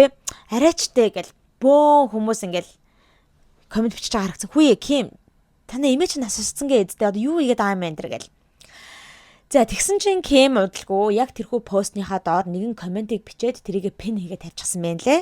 Тэрэн дээрээ болохоор This post was scheduled a few days ago before we lost MJ. So its timing came right alongside her passing. гэж бичсэн байхгүй. Энэ постыг аль үжэнэ энэ өдөр оруулнаа гэд ингээд schedule хийчихсэн байсан юм аа. Ингээд хуваарт оруулчихсан байсан юм аа гинэ. Тэгээ Instagram дээр чинь тэгж болдог штэ. Заавал одоо ингээд пост оруулахгүй ингээд тэддэг өдрийн тэдэн цагт ингээд оруулна энэ төр гэж schedule хийгээд тавьчихдаг штэ тий. Тэгсэн л юм байна л да. Тийм учраас тий одоо яг энэ пост орох цаг нь ингээд манай эмээгийн нас урсан ингээд өдөр цагтаа ингээд давцчихлаа гэж хэлж байгаа байхгүй юу. I've been by my mom and grandma's side this past week and my heart is completely with my family right now гэж бичсэн байна. Би эмээтэйгээ болон ээжтэйгээ ингээд яг хажууд нь те өнгөрсөн 7 хоног дандаа ингээд хамтдаа байсан. Тэгээд яг одоо бол миний зүрх сэтгэл угаасаа ойлгомжтой гэр бүлийнхэнтэй минь цуг байна. We love and miss her so deeply and in the days ahead we'll be focusing on celebrating her beautiful life гэж бичсэн байна лээ. Бид нар бол те бүгдээрээ эмээгээ бол үнэнхээр айгүй их ингэж санаж байна. Тэгээд одоо цаашдаа хідэн өдрүүдэд бол угаасаа бид нар эмээгийнхаа амьдралыг те ингэж celebrate хийх, team зүйлүүдийг хийх зүйл дээр одоо фокуслах болно гэсэн тийм зүйлийг ингэж бичиж тавьсан байна лээ. Тэгээд ер нь тийм жоохон залруулга өгж байгаа гэсэн үг юм те. Энийг би албаар ингэж одоо өнөөдөр тавиагүй аль үшээ schedule хийгдчихсэн байсан юм аа гэж ингэж тайлбарлаж тавьсан байна лээ. За тэгсэн ч гэсэндээ хүмүүс таалагдаагүй. За яах вэ? Тэ ингэж чи аль үшээ schedule хийгээд тавьчихсан байж хуваартаа оруулаад энэ өдөрт ингэж те тавигдана гэд план хийчихэж. Тэгсэн ч гэсэндээ чи тэрийг болиулж болох байсан, cancel хийж болох байсан те. Яг имэж нас орчингод хүүе яна өнөөдөр Instagram дээр одоо пост schedule хийчихсэн байгаа үе хэдүүлээ тэрийг одоо тий cancel чи энэ тэргээд баг магийнхандаа хэлээд багийнхнаараа одоо cancelдуулах ч юм уу юм хийж арга хэмжээ авч болох байсан. Тэр чи одоо ямар одоо cancelдж болдоггүй зүйл байгаа юм штэ болдог зүйл штэ. Зүгээр айгүй тийм мэдрэмжгүй байна гэж хүмүүс хүлээж авсан байгаа юм. За хэдүүлээ одоо ингээд дараагийнхаа сэдвүүрөө орцгоё. Дараагийн маань ховж бас л Kim Kardashianтай холбогдож байна. За юу болсон бэ гэсэн чинь 7 сарын 23-ны өдрөө Kim-ийг Instagram дээр дагдаг хүмүүс нэг notification-ыг хүлээж авсан байгаа. Тэр нь болохоор Kim Kardashian is live now. Тэ Kim Kardashian яг одоо Instagram дээр live хийж байна гэдэг ийм notification-ыг авсан байна. За тэгэл өстө хүмүүстэй фэнүүднэстэй гис дараал. Хөөе Kim ямар live хийж байна? Өстө Kim ч live хийхээ болчихсон шүү дээ. Ерөөсөө үзэгдэл байдаггүй юм те. Тийм байлаа хурдлаараа гал ингээл явал орсон байхгүй. Тэгсэн чи аягүй санаа. Kim ингээд одоо уцсныхаа урдталтай камерныхаа урдтал ингээд сууж байгаа. Тэгээд нэг өрөөндөө тэр нь хүмүүс одоо Kardashian-ы Kim-ийн нөгөө нэг home tour хийжсэн шүү дээ. Гэрээ ингээл танилцуул нэлээд олон жилийн өмнө гэрээ танилцуулаад манай өөрөө ийм ингэсэн тэгсэн ингээл тэг харуулаа явж байсан. Тэрхүү бичлэгийг нь үзчихсэн хүмүүс болохоор шууд тэгээд авахгүй. Наадах чи ингээд Kim-ийн гэрт нь байдаг офсоо гэд. Тэгээ тэр офст бол байгаа юм байна л да. Одоо ажиллаа хийдэг space нь заяа. Тэр space-ндээ ингээд камерныхаа урд суучихсан. Тэгээд хүмүүс ингэж яриад байгаа байхгүй юу? Яг Ariana Grande-гийн My Everything гэдэг одоо дуун дээр нь гардаг те pose байна. Тийм одоо байдлаар суучгаж гээд нэг юм хөлөө хоёр хөлөө нуглаад ингээд суучдаг штэ те. Тийм позыг яриад байгаа байхгүй. Тийм одоо позоор ингээд суучсан. Тэгээд урталтаа зүгээр юугаа барьчихсан байгаа. Лаптопа заяа. Ингээд компьютероор барьчихсан. Тэгээд яаж байгаа компьютер нь юунч ганган юм заяа. Нөгөө нэг компьютерныхаа гадна талд кейс хийсэн байла тэр нь амар тийм bedazzled заяа амар бага шигтгэн мэгтгэе болсон те. Тийм амар алмаз болсон тийм кейстэй. Тэгээ тэр компьютерн дээр л ингээл юм так гэл юм хийгээд байгаа байхгүй. Тэгээ ерөөсөө үзэгчтэйгээ ингэж interact хийхгүй байгаа гэсэн үг юм. Зүгээр баг камералгаа ч огтхон харахгүй ингээл зүгээр компьютерн дээр так гэж юм хийгээл утсан дээр нэг оролдоод тэгэл хажуугаар нь баахан юм юу цаас мас байгаа байхгүй. Янз бүрийн цаас энэ тэр постэр интернүүд байгаа. Тэгэл ингээл компьютерн дээр юм хийгээл нэг уцаа гаргаж ирээл ингээд хүнлүү voice message явуулж байгаа нь харагддаг, сонсогддог байхгүй. Тэнгүүд ингэж хэлж байгаа юм. Oh, it's so funny how you reply to my messages but you don't answer your phone. Гэт нэг тийм юм хэлсэн байхгүй одоо чи ингээ ягаад миний зүгээр мессеж рүү хариу бичээд байгаа мөртлөө ягаад уцаа авахгүй байгаа юм бэ залхахад гэд нэг хэлж байгаа нь сонсогддог. Тэгснээ яг ингээл уцаар ярьж эхэлж байгаа байхгүй тэр хүнлүгөө залгаал уцаар яриал. Тэгээ бид нэр үзэгчдэд бол ямар vibe-ыг авч байгаа вэ гэхээр I don't think we're supposed to be here right now. Тэр нь болохоор бид нэр үзэгчд энийг харах ёсгүй байсан юм шүү энэ лайвыг. Тэгээ энэ Kim андуураад лайв гэдэг товчоод арцсан юм шүү. Тэгээд өөрөө бараг лайв хийж байгаа гэдгийг ч мэдэхгүй байгаа юм биш үү. Айгуу сонин ингээд ерөөсөө тэг үзэгчтэйгээ интеракт хийхгүй камерлууч харахгүй айгуу сонин юм аа энэ төр гээд. Тэгэл Kim уцаар ярьж авахгүй уцаар ярихтаа болохоор ингээд нэгэн одоо брендинг лимиг яриад байгаа юм шиг байгаа. Янз бүрийн шинэ бүтээгдэхүүн энэ төр одоо ингээд гарах гэж байгаа юм шиг л тэр тухайгаа яриад байгаа байхгүй ингээд ярьснаа. Тэгээд тэгвэл одоо яах вэ? Яг ингээд лонч хийхдээ шууд ингээд трейлерын цацагдангууд хамтдаа ингээд шууд бүтээгдэхүүнээ гаргачих уу яах вэ? Юу гэж бодож энэ төр гэл. Тиймэрхүү маркетинг strategy одоо launch strategy энэ төрний тухай ингээд яриад байгаа нь бол сонсогддог. За тэгэнгүүт хүмүүс угаасаа окей.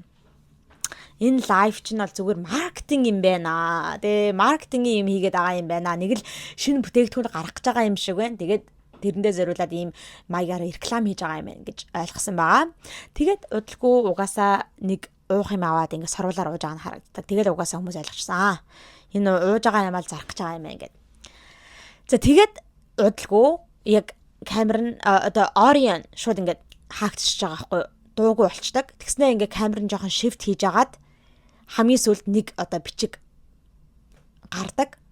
Тэр нь болохоор зүгээр 7:23 гэжсэн байдаг. Тэгэл лайв нь дуусчдаг гэсэн үг. Тэгэл хүмүүс 7 сарын 23-нд тэгвэл тэ нэг юм болох гэж байгаа юм байна гэд. Энэ лайв чинь болохоор манайхаа 7 сарын 23-нд хийгдэг шүү. 7 сарын 22-нд хийгдсэн. Окей. Тэгээд яг энэ лайвын хамгийн эцэст нь 7 сарын 23 гэдэг те ийм бичиг гарч байгаа байхгүй. Тэнгүүд хүмүүс за тэгээд одоо тэр зарах гээд байгаа бараа нь одоо маргааш л те 7 сарын 23-нд лонч хийгдэх юм байна гэж одоо хүмүүс мэдэж авсан гэсэн үг. За тэгээд хүмүүс хүлээгээд байгаа байхгүй. За хаста маргааш одоо юу болох нь вэ те? Ямар барааг одоо бид нар харуулах юм бол ямар лонч хийх гэж байгаа юм бол амар хүлээгээдсэн. За тэгээд угаасаа яг 7 сарын 23-нд нэгэн бичлэг Kim-ийн бүх одоо юунууд дээр нь тавигдсан баа. Social media-нууд дээр нь юу байсан бэ гэхээр update гэдэг одоо energy drink гаргаж байгаа юм байна Kim. Окей. За тэгээд тэрэндээ зориулаад ийм маркетингийн лайв хийсэн байхгүй. За тэгээд тэр реклам ч гэсэндээ айгүй гоё тийм реклам байсан манайхаа. Айгүй тийм сонин содон. Окей. Айгүй тийм гоё зохиомжтой. Хүмүүс ба тэр рекламын тухай айгүйх ярьж байгаа. За энэ дээр болохоор ингээл Kim нэг хэвлэлийн баг хурал хийж байгаа юм шиг баахан урдталт нь ингээл сэтгүүлчдэн дээр зогссон ингээл хамаг хүмүүс чиг гэл зураг аваад л те. Тэгэл Kim болохоор яг дунд нь ингээд подиум дээр гараад зогсчихсан ингээл нүдэн шлаа ингэж аваал заяа. Ингэж хэлж байхгүй. People are always asking about all the work I've gotten done. Not that type of work гэж байхгүй. Хүмүүс надаас дандаа чи ямар одоо ажилбарууд хийлгсэн бэ гэж дандаа надаас хүмүүс асуудаг. Гэхдээ та нарын бодож байгаа шиг тийм ажилбар бишээ. Team work биш ээ гэж байгаа байхгүй. Одоо хүмүүс Kim-с тэгж асуугаад байдаг шүү дээ. Ямар plastic surgery хийлгсэн бэ гэдэг асуугаад байдаг. Тэр нь тухайгаа ярьж байгаа байхгүй. За тэгснээр цаашлал ингээл they always ask Kim, how do you do so much? How do you keep going? Kim, are they really real? Гэл тэгж байгаа байхгүй. Тэр нь болохоор те хүмүүс надаас бас ингээл Kim чи яаж ингэж те ийм олон юмыг зэрэг амжуулдаг юм бэ? Яаж ингэж те хизээш зогсохгүйгээр ингээ урагшлаад байдаг юм бэ гэж хүмүүс надаас айгүйх асуудаг. Түүнээс гадна Kim яг наадах чинь жинхэнэ мөн үү гэж асуудаг гэл тэгж байгаа байхгүй. Яг тэр үед нь камер нь ингээ хөхрүүн доошлдог заяа. Тэгээд хүмүүс ч бас асуугаад байдаг шүү дээ. Kim-ийн хөхн үнэн үү, жинхэнэ үү биш үү энэ гэдэг. тэгж одоо тэр тухай ярьж байгаа юм. За тэгснээр цаашлаад honestly my energy is just different гэлтэй. Ер нь бол тэ яг үннийг хэлэхэд бол миний energy бол шал ондоо бусдаас гэсэн тийм зүйлийг хэлсэн. За тэгэл ингээл баахан тэнд байгаа одоо сэтгүүлчтэнтэй Кимээс асуулт асуугаал байхгүй нэгээрээ. Kim, what's your secret? Гэлээ Kim, чиний одоо нууц чи юу вэ гэж асуусан байхгүй тэгсэн чинь Kim хариулахдаа no secret, just an update. Ямар ч нууц гэж байхгүй. Зүгээр л одоо update гэж одоо юмыг дээшлүүлэх гэсэн үг шүү дээ. Update гэл дээшлүүлэлт, хөгжүүлэлт гэж хэлж байгаа юм. За тэнгүүтээ одоо арай өөр синийг харуулж байгаа хгүй. Тэр нь болохоор ингээд нэг лабд байгаа юм. Лабораторид ингээд яг тэр бүтээгдэхүүнэл хийж байгаа юм шиг ингээд Ким ингээд бахан халаад цагаан халаад малаад өмсчихсэн. Ингээд юм хийгээд байгаа хгүй. За тэгснээ ингээд бас ингээд хүмүүс асууж байгаа хгүй. Нөгөө сэтгүүлчэндээ Kim, why you гэлтэй Kim яагаад чи гэж гэлтгсэн чинь амар зэвүүн юм хэлдэг заяа. I wasn't aware there was an alternative. Надаас өөр хийж чадах хүн байсан гэж би мэдээгүй юм байна. Гэл нэг тийм зөв үг хэлж байгаа. За тэгэл дараад нь болохоор Kim, why now гэж асууж байхгүй. Kim яагаад одоо гэж гэл. Тэгсэн чинь Kim хариулахдаа caffeine was just not working anymore and working is my thing. Гэл гэж байхгүй. Caffeine бол ерөөсөө ингээд үйлчлэхэ болчихсон. Тэ ингээд ерөөсөө work хийхэ болчихсон. Тэгээ ер нь ажил нь working гэдэг чинь бол миний зүйл юм аа. Тэ гэж ийм зүйлийг хэлсэн маа. За тэгээ цаашлаад ингээ өөр син гарч байгаа байхгүй. Тэр син бол айгүй зэвэн зай манайха. Kim одоо нэг офстлаагаа юм да. Тэгснээ нэг ийм шилэн хайрцагын дотор.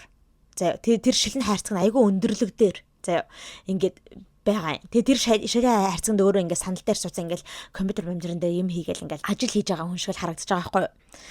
Тэгсэн чинь хажууд нь нэг хоёр зогсож байгаа хоёр хүүхэн ил ярьж байгаа байхгүй. When she said get your ass up and work, this is not what I was thinking. Гэлж байгаа байхгүй. Kim аль дээр нөгөө нэг ингэж хэлжсэн шүү дээ.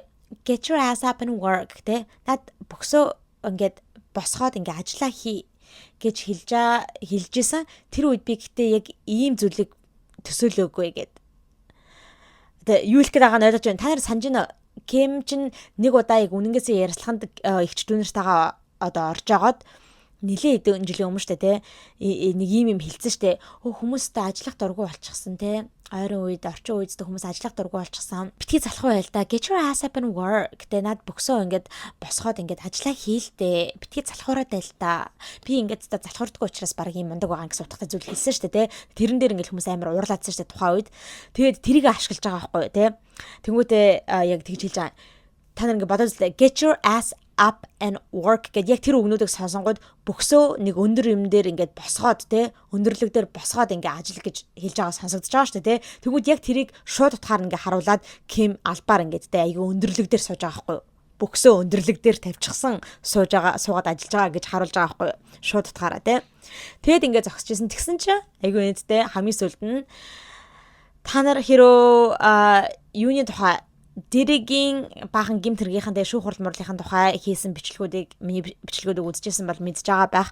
Gloria Allred гэд айгүй одоо алтартай өмгөөлөгч байдаг. Тэгээд Gloria Allred чинь Дэргийн эсрэг иргэний шүүхийн ихэмжил гаргасан 2-3 хүмүүсийг ингэж төлөөлж одоо өмгөөлж байгаа. Тим өмгөөлөгч байгаа. Айгүй тийм well known өмгөөлөгч тэгсэн чинь тэр өмгөөлөгч Gloria Allred энэ реклам дээр нь явж байгаа байхгүй. Шууд Kim-ийн хажууд хурж ирэнгүүтээ Did she even pass the bar? Гэлзээ. Bar гэдэг чинь нөгөө хуульч одоо өмгөөлөгч болоход одоо заавал өгөх ёстой шалгалт өгдөг штэ. Тэр шалгалтыг давж иж өмгөөлөгч гэсэн одоо тэрхүү сертификат одоо лайсенс авч өмгөөлөгч болно гэсэн үг те. Тэгсэн чинь Gloria Allred хэлж байгаа. Энэ Kim ядаж энэ bar гэдэг шалгалтаа давж чадсан юм уу? Did she even pass the bar гэж хэлж байгаа байхгүй. Тэгсэн чинь амар зэвэн зэ Kim ингээд Gloria л харангуйта I didn't pass the bar. I raised it. Гэж байгаа байхгүй. Тэр нь болохоор те би тэр bar яг bar гэдэг чинь болохоор тэр шалгалтын нэр. Гэхдээ bar гэдэг чинь бас одоо ийм шугам гэсэн үг байхгүй. Тэнгүүд юу ч хэлж байгаа хэрэг би тэр шугамыг чинь даваагүй. Би зүгээр тэр шугамыг чинь бүр raise хийгээд бүр өндөрт тавьчихсан гэсэндээ I raised the bar гэсэн утгатай тэгж хэлж байгаа байхгүй. Айгу тийм зөвөн үгийг хэлсэн. Тэгээд энэ реклам нь дуусаад хамгийн эцэст нь no sugar, no caffeine, no compromise гэдэг үгнүүд гардаг. Сахаргүй, кофеингүй тэгээд ямар нэг юмыг compromise хийж одоо хийгээд байхгүй ийм уух юмаа гэд тэ энэхүү update гэдэг нэртэй energy drink харуулсан гэсэн үг. За тэгээд энийг бол хүмүүс рекламыг нь харж чад oh my god Kim бол үнэхээр marketing genius. Kim шиг ийм мундаг маркетингийн хийдэг хүмүүс та үнэхээр байхгүй. Энэ тэр хэрхэн өмнөх өдөр нь лайв хийгээд тэ тийм сонин маркетинг юм хийсэн. Тэгээ маргааш өдөр нь одоо энэ рекламаа гаргаж энэ реклам нь ч гэсэндээ бүр ингээд хэдийгээр ингээ барааг сурталчлаад байгаа мөртлөө өөрийнхөө амьдралтай холбоотой бүх юмыг ингээ оролцуулаад тэ хүмүүс хэрхэн өөрийг нь одоо юм уу яасан хөхмөх хийлгсэн биендээ юм хумилгсэн гэж ярьдаг тэ холбогдуулаад тиймэрхүү юмнуудыг оролцуулаад түүнээс гадна өөрөө Kim ч нөгөө нэг өмгөөлөгч болохгүй юу яагаад байгаа штэ баахан тэр bar гэдэг шалгалтыг 2-3 удаа өгөөд унсан. Тэгээ тэр мэрийгээ хүртэл ингээл оролцуулж уйлдуулаад те аюу гоё ийм реклам хийсэн болохоор Kim-ийг бол үнэхээр marketing genius гэж хүмүүс үзэж байгаа. Тэгээ ер нь бол аюу гоё реклам байсан. Та нар үзээгүй бол бүтнээр нь үзээрэй. За ийм зүйл болсон байгаа. Тэгээ гэтээ яг хүмүүс ёо хэдийгээр реклам нь амар гоё те тийм байгаа ч гэлээ те. Тэгээ реклам интерес нь болоод баг энэ уух юмыг нь ууж үзмээр санагдаж ин. Гэхдээ ёо Kim одоо бүр ийм energy drink хийж эхлэх юм уу ямар ч зохицолтлохоогүй санагдаж байна те Kim ч болохоор тийм lingerie ч юм уу skims те body shapewear нүрний бодог энэ тэрэг тэгээ явахаараа өөрт нь бол зохицдог energy drink гэхээр айгүй өөрт нь зохицолтлохоогүй байна түүнээс гадна аль үшэнэ те energy drink гэдэг одоо маркет дээр бол те зөндөө олон янз бүрийн energy drink-уд байгаа төмбөмараа тэгж яхад ийм шинэ energy drink гаргаж ирээд шаал балаа ингэж тэгж үзэж байгаа хүмүүс ч гэсэндээ бас байгаа юм байна лээ. How do you do so much? Kim, how do you keep going? Kim, are they really real? За манайхаа дараагийнхаа ховж өрөөгөө орцгоё. Дараагийн ховж маань Selena Gomez-ийн тухай байна. За Selena Gomez маань 34 насыг зоглоодчихжээ. Окей, 34 хүрсэн байна. 7 сарын 22-ны өдөр төрсэн юм лээ 1992 оны. Тэгээд яг сая 7 сарын 22-нд 34 нас хүрсэн байгаа. За тэгээд энэхүү birthday week тэ бүр ингээд төрсөн өдрийн 7 хоног гэдэг ганцхан өдөр ч тэмдэглэхгүй бүр бүхэлдэн 7 хоногоор тэ ингэж тэмдэглэсэн юм байна лээ. Өөрийнхөө нөхөртөөгөө хайрт нөхөр Benny Blanco-тоогоо Italo-сын Bologna гэдэг айгүй гоё хотод өстө жаргаад өстө айл майл хийгээд алж өгсөн юм байна лээ. Тэгэл тэрийг ингээл баахан зураг мураг өөрийнхөө Instagram дээр оруулж байгаа нь харагдсан. Айгүй гоё зургууд байсан. Өстө жаргаад л явж байгаа юм шиг байна лээ заяа.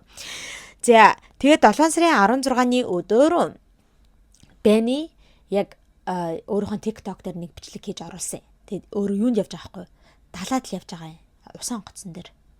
Яг ингээл далааг харуулад л. Тэгээд өөрийнхөө тэр бичлэгнийхаа текстэн дээр ингэ биччихсэн байгаа байхгүй? You're traveling across the Atlantic in the Titanic to see your wife because you're scared of flying. Чи одоо нисгээс айдаг учраас их нэртэйгээ очиж уулзахын тулд ингээд Титаник онгоцсонд суугаад Атлантикийг ингээд гатлаад явж байна гэсэн ийм мимиг оруулчихсан байсан. Тэгээд би нэлээд олон бичлэгүүд дээр хэлжсэн шүү дээ. Бэни ингээд хизээж юугаар онгоцоор нисдэггүй, онгоцноос нисэх тийм фобиатай гэсэн. Тэгээд айгаад байдаг. Тэгээд нэг бол ингээ усан онгоцоор эсвэл нэг бол ингээ машин интерээр явдаг, галт тэрэг интерээр явдаг гэд. Тэгээ ингээд Selena Gomez ч юм болохоор сүүлийн хэдэн сар Лондонд байгаад байгаа шүү дээ. Зураг авалт тэгээд Only Murders in the Building гэх тэрхүү цувралынхаа шинэ season зураг авалтанда тэгээд Итали руу утсан юм лээ. Одоо яг төрсө өдрөд хэмжлэхэд. Тэгээд Benny болохоор ингээд Америкаас их нэртэйгээ уулзах гад Итали руу явж байгаа юм байл да усан онгоцсон. Тэгсэн чинь баахан хүмүүс доор ингээ комментчсэн байхгүй юу? This feels like it's worse. Тэгээ ингээд миний бодлоор бол онгоцоор ниснэ гэдэг нь арай дээр ийм олон өдрөөр ингээд те юм харагдахгүй ингээд далаад те эзгүү далаад ингээд онгоцон дээр хитэн өдөр явна гэхээр наадах чи илүү амар санагдаж байна те гэдэг хүмүүс тиймэрхүү юмуд бичсэн байсан. Гэтэ зарим нь болохоор те ямар хөөрхөн юм бэ те ийм амар романтик байх гэж их нэртэйгээ очиж уулзах гээд усан онгоцоор аялж штэ энэ төр гэдэг те Твээс төв алгасаад ингээ усан онгоцоор айлаа явж энэ гэдэг тиймэрхүү юм хүмүүс бас битсэн харагдан лээ. За тэгээд энэ хоёр чинь Bologna Italyд нэлийн олон хоногийн өнгөрөөгөөд аюу гоё тийм одоо тий зүйлүүдийг хийсэн юм байна лээ. Бэни л айгүйх тиймэрхүү бас бичлэг энэ төр оруулж байгаа нь харагдсан. Яг их нэртэй зориулаад төрсө өдрөөр нь юу хийсэн энэ төр тухай ингээл харуулаад энэ хоёр нэг том айгүй алдартай тоогоочтой нийлж агаад нэг тийм cooking class энэ төр хийсэн юм шиг байлаа. Тэгээ тэр тухайга Бэни баахан бичлэг энэ төрөөр оруулж исэн. За одоо тэгээд шүү дээ.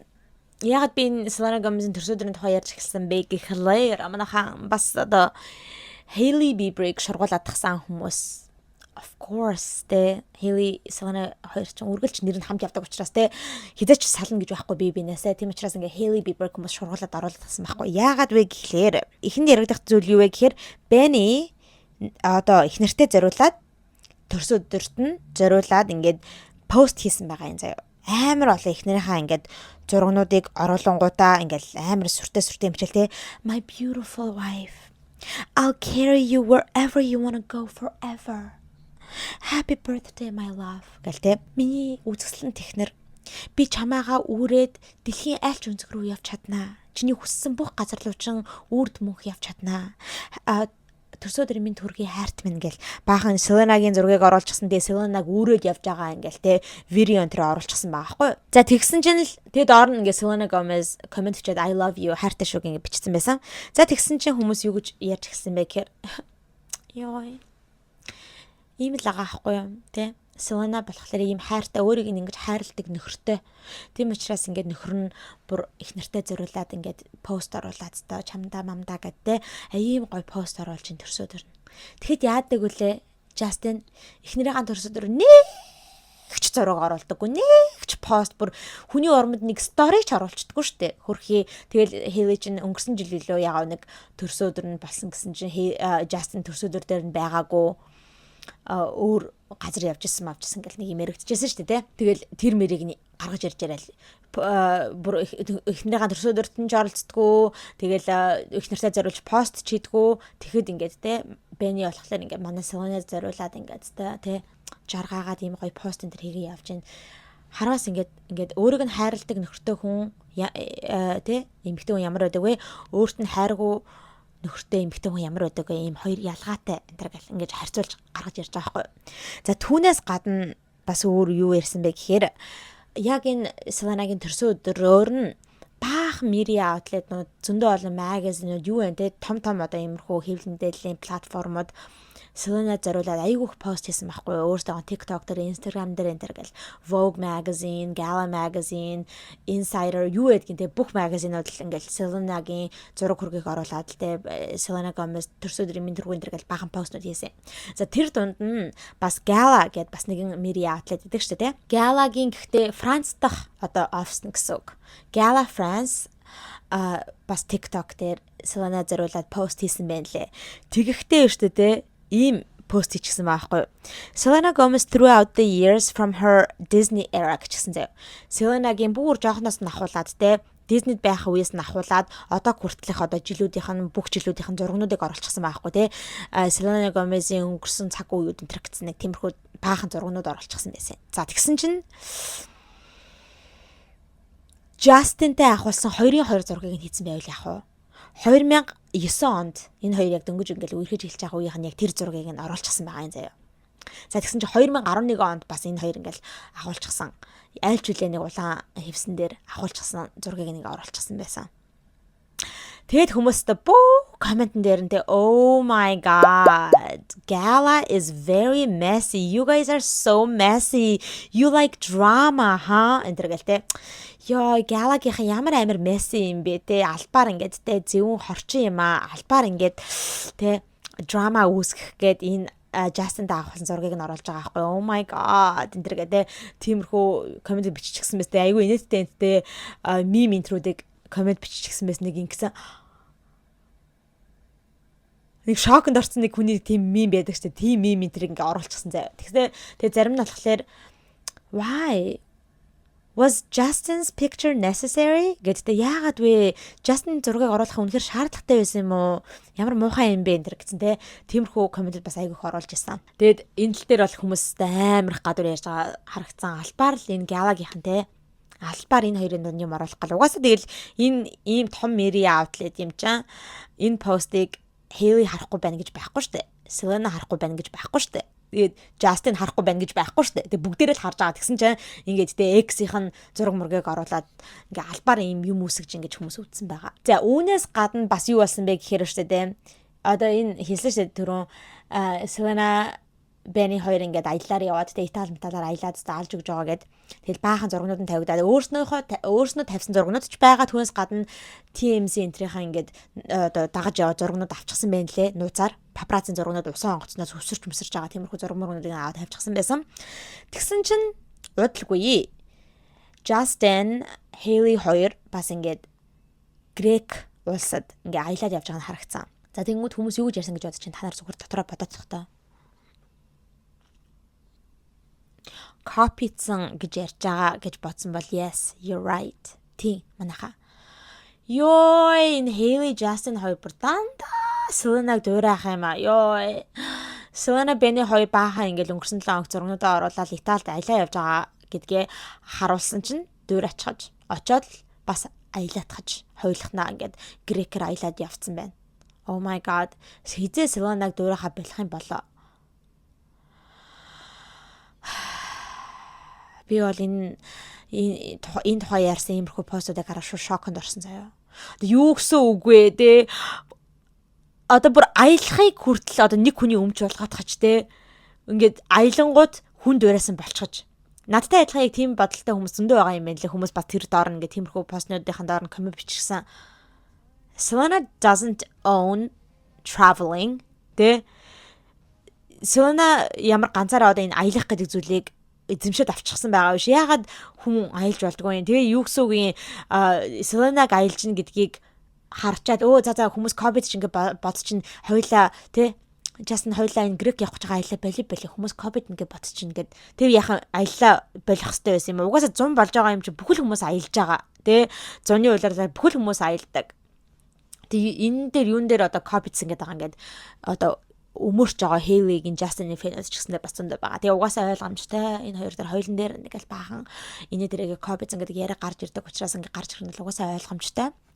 За хамгийн эцэст нь Selena-гийн тухай ярих юу вэ гэхээр бас саяхан гарч ирсэн одоо хэрэг байгаа юм. Selena Gomez-ийн брэнд болох Rare Beauty албан ёсоор Израиль улсад ингээд бараа бүтээгдэхүүнээ зарж эхэлж байгаа. Тэгээ албан ёсоор ингээ худалдаалагдаж эхэлж байгаа гэдэг мэдээ гарсан. Мэдээ гарангууд хүмүүс бөө юм болоод oh my god Selena чин Zionist юм байна. Тэгээ Selena чин ингээд Израильчүүдийг дэмждэг юм байна. Еврейчүүдийг дэмждэг юм байна. Еврейчүүдийн талд байгаа юм. Израилийн талд байгаа юм байна.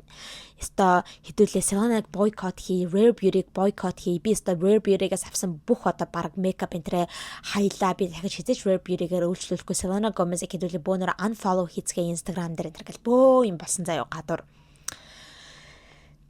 Яагаад вэ тэгэд урлаад байгаа вэ гэхээр манайхан та нар угаасаа мэдж байгаа хэрэг Израиль Палестин хоёрын хооронд дайм болоод яваад байгаа шүү дээ тий. Одоо айгу үргэлжлэл яваад байгаа. Тэгээ тэрнээс болоод ер нь ялангуяа ихэнх Америкчууд бол ялангуяа одоо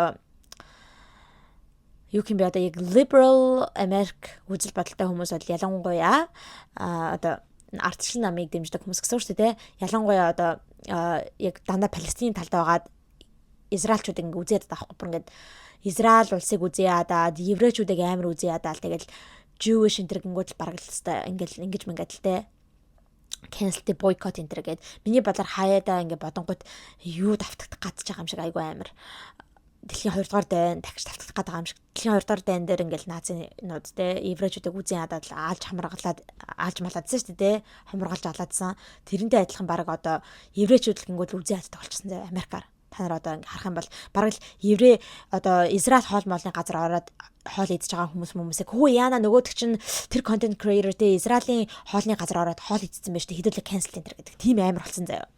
Тэгээд аа гэсэн үг. Тэгээд ингээд тийм мэдээ гарч ирсэн болохоор хэдүүлээ Selena Gomez-ийг cancelтэй Selena чинь Израилийг дэмждэг юм байна энэ төр гэд бөө юм болсон гэсэн үг. Гэхдээ энийг хүмүүс ингээд fact check хийгээд эхэлсэн чинь худлаа мэдээлэл байсан. Албан ёсоор яг Rare Beauty компани Selena Gomez ингээд тэ албан ёсоор Израильд бараа бүтээгдэхүүний худалдаалж эхлэх гэж байгаа зүйл бол биш. Яг Rare Beauty Израиль улсад худалдаалагдаж эхэлж байгаа юм элэг. Гэхдээ энэ бол ерөөсөө яг албан ёсны Rare Beauty-тэй холбоотой зүйл биш. Одоо Израилийн нэгэн гоо сайхны компани тэ дэлгүүр ингээд Rare Beauty-гийн одоо энэ бүтээгдэхүүнийг нь импортлж оруулж ирээд өөрснийхөө улсдаа ингэж зарж эхэлж байгаа юм байна л. Одоо манай Монгол гэх юм бол одоо янз бүрийн одоо гоо сайхны дэлгүүрүүд Солонгосоос ингээд албан ёсоор бүтээгдэхүүнд оруулж ирээд худалдаалдаг шүү дээ тийм. Тэгэхдээ яг үнэнгээсээ яг тэр компани яг тэр тухайн компани одоо чинь Olive Young юу ч юм бэ те Round Lab ч юм уу те нэг одоо тэрхүү компани албан ёсоор ингээд дэлгүүрээ нээгээд Монголд дэлгүүрээ нээгээд ингээд зарж байгаа гэсэн үг бол биш шүү дээ тийм. Ингээд өөр нэгэн 3 дахь компани ингэж импортлж оруулж ирж худалдаалж байгаа гэсэн үг. Тийм л гэсэн үг. Тэгэнгүүт тэрийг нь худлаа хүмүүс ингээд ойлгоогүй ингээд зарлаа авцсан байгаа байхгүй юу. Ингээд яана Rare Beauty албан ёсоор өөрснөө оруулж ирж ингэж те Израилийн маркетад ингэж оруулж ирж худалдаалж байгаа юм байна. Тэгэхээр Израилийг дэмжиж байгаа гэсэн үг. Энтэр гээд баа гэж яриалцсан гэсэн үг. Тэгэд ямар ч байсан ингээд энэхүү мэдээлэл нь fact check хийгдсэн юм байна лээ. Тэгээд худлаа мэдээлэл байсан гэдг нь бол ингэж зарлагдсан юм байна лээ. За манайхаа одоо ингээд хэдүүлээ дараагийнхаа мэдээлэл рүү орох гэж байна. Энэ нь болохоор сүүлээсээ 2 дахь мэдээлэл байгаа. За энэ болохоор манай Диритэй холбоотой мэдээлэл байна. Манай Диди цаадах чинь хэрэгт холбогдох ч дахиад яасан гэсэн чинь одоо цаадах чинь шорондоо байгаа шүү дээ. Нью Жерсигийн шоронд байгаа. Нүүн 50 сарын ял авсан байгаа шүү дээ. Тэгээд одоо хизээ гарна гэж тооцоологдож байгаа вэ гэхээр 2028 оны 2 сард суулгагдана гэж тооцоотой байгаа юм байна лээ. Тэгсэн чинь манай Дири саяхан өнгөрсөн 7 хоногт зодоонд оролцоодчихжээ. Шоронгийн зодоонд заяа манайхаа. Нэг залуутай зодолтоод алж өгсөн юм хаа. 2 биенийг алж өгсөн юм байна заяа. Тэгэл та нар нэг Prison Break энэ гэл киног үзчихсэн бол угаасаа тийм шоронгийн амьдрал юм л кинод үзчихсэн бол мэдж байгаа бахан гэл хүмүүс ч амар шорон зодолдож модолж би бинийг авч ингээл яаж магал амар юм болдог ч тийм хийсэн гинэ.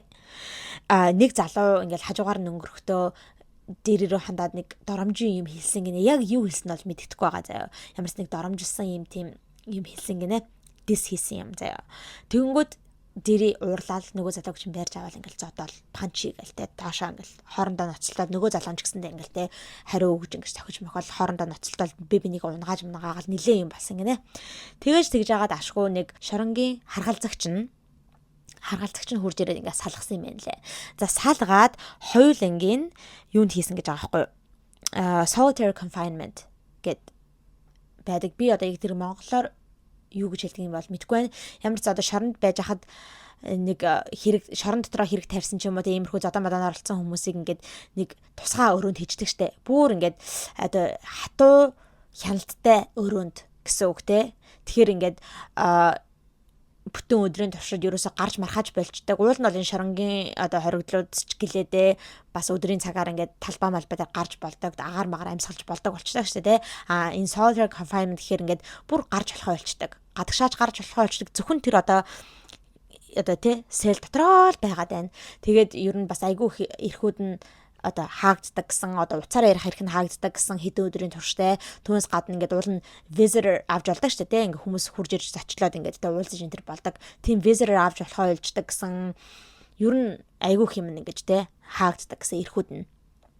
Тэгээ тийм solitary confinement-д хийгдсэн юм байна лээ. Тэгээ тэрийг нь болохоор шоронд юу гэж хэлэгддэг вэ гэхээр the hole гэж хэлдэг юм байл да. Нүх гэж никнеймтэй гэсэн. Тэгээ нүхэнд орсон юм байна лээ манай дээрээ.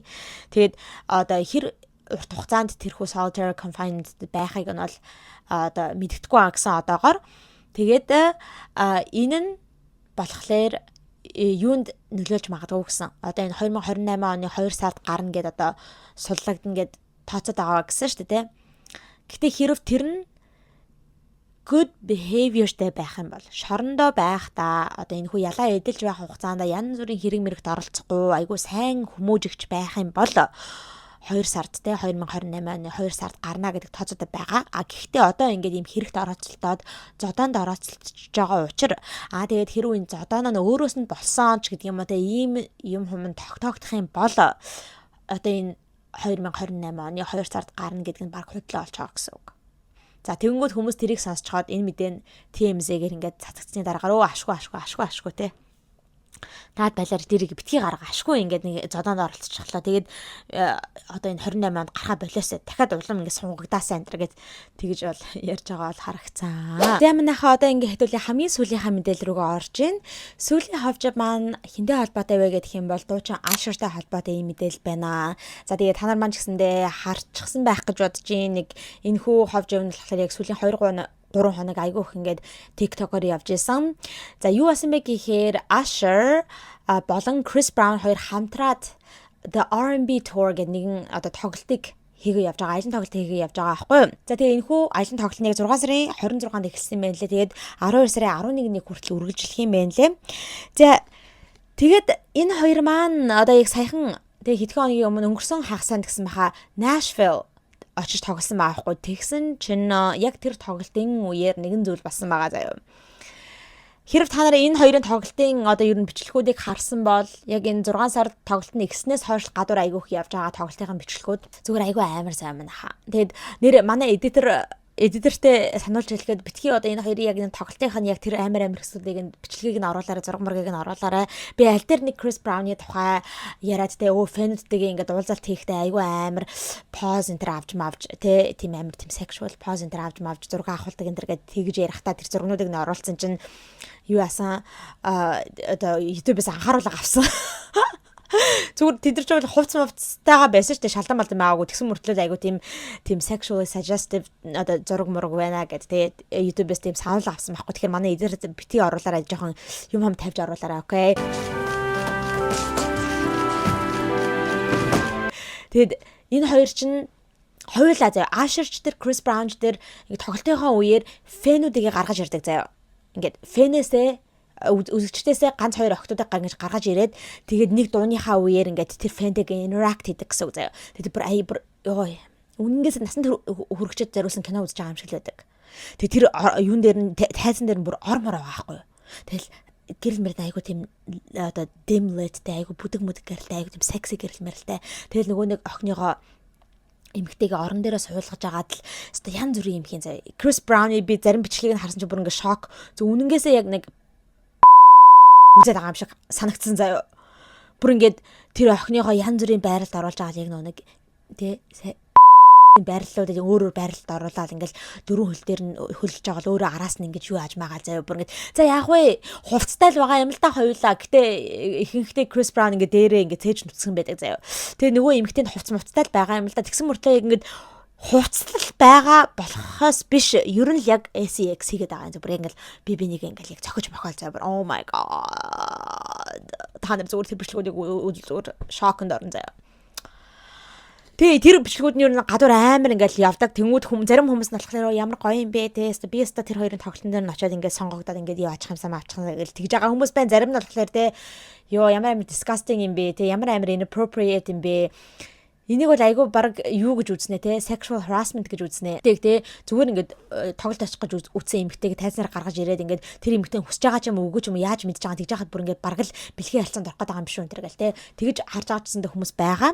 За тэгсэн чи яасан бэ гэсэн чи саяхан одоо яг өнгөрсөн хагасанд болсон Nashville болсон тоглолтын дээр Usher өөрийнхөө дууныхаа үеэр нэгэн эмэгтэйг те үзэгчийг гаргаж иржээ тайзан дээр заяа. Нэг охины гаргаад ирж байгаа байхгүй. Гаргаж ирсэн нөгөө охиныгоо орон дээрээ суулгацсан. Тэгээл нөгөө нэг Usher чинь бас л юу байгаа юм. Дээгүр юм өмсөөгөө нүүн нүцгэн байгаа байхгүй. Тэгээд амар хөлөрч мөлөрч гэсэн хөлс мөсөн тусаад л тэгэл нөгөө охиныгоо ингээл serenade хийгээд л те нөгөө охиныгоо хажуугаар ингээд явж магаад л нүүр амыг ингээд ээлж мэлээд л за тэгснээ яг ингээл амар ойртол бүр ингээд тэр охин дээр нь ингээд хөлсөн тусч байгаа харагддаг заяа. Usher ингээд хөлсөн ингээд туслаа. Тэгээд нөгөө охин зүгээр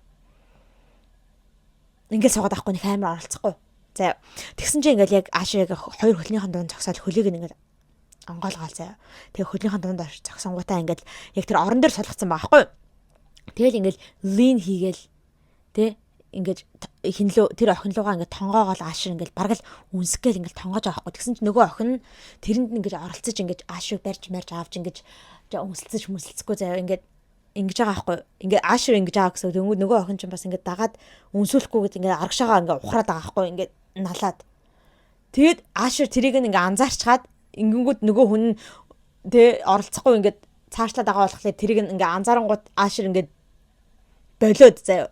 Болонгуудаа ингээд жоох сонь царай гаргаад what the fuck гэсэн царай гаргаад үзэгч рүүгээ ингээ хараад заяа. Тэнгүүтээ I don't think she wants to be on the stage гэж хэлдэг заяа.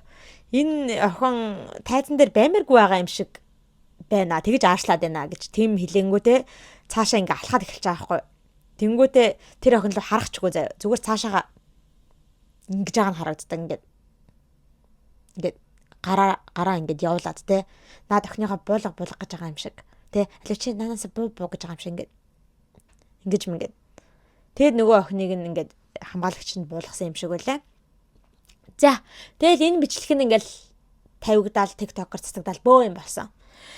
Ихэнх хүмүүс болохоор юу гэж нөө гэхээр энэ охин ямар тэнэг юм бэ те ингээд ийм тоглолт дээр ийм super once in a lifetime opportunity тест амьдралд ганц тохиолдох ийм боломж олдоод те өөр охтуудын боломжийг нь булаагаад ингээд тайзнаар гараад ирчихсэн мөртлөө тэгээ оролцож ингээд те ингээд interact хийж ингээд хүсэж байгаа тэр юмыг нь хийгээд ингээд бас жоохон ингээд гой үзүүлбэр үзүүлээд тэгчгүй ямар тэнэг юм бэ бүр ингээд яагаад байгаа юм бэ өөрийгөө хингээ бодсон юм бэ те аашир чи ийм амар том зэрэглэлийн од хүн өөрөд нь ингэж хаад хэвээр бараг л би байсан бол урдуур наралцтай ингээд тэрвш мөрөлс бөө юм болох хэвээр болох байсан тэгж яхад өөрийгөө хингээ бодсон хэвээр өөртөө үүний итгэлтэй тэнэг охин байна энэ бла гэсэн амар нөгөө охин ч болоо явцсан заа.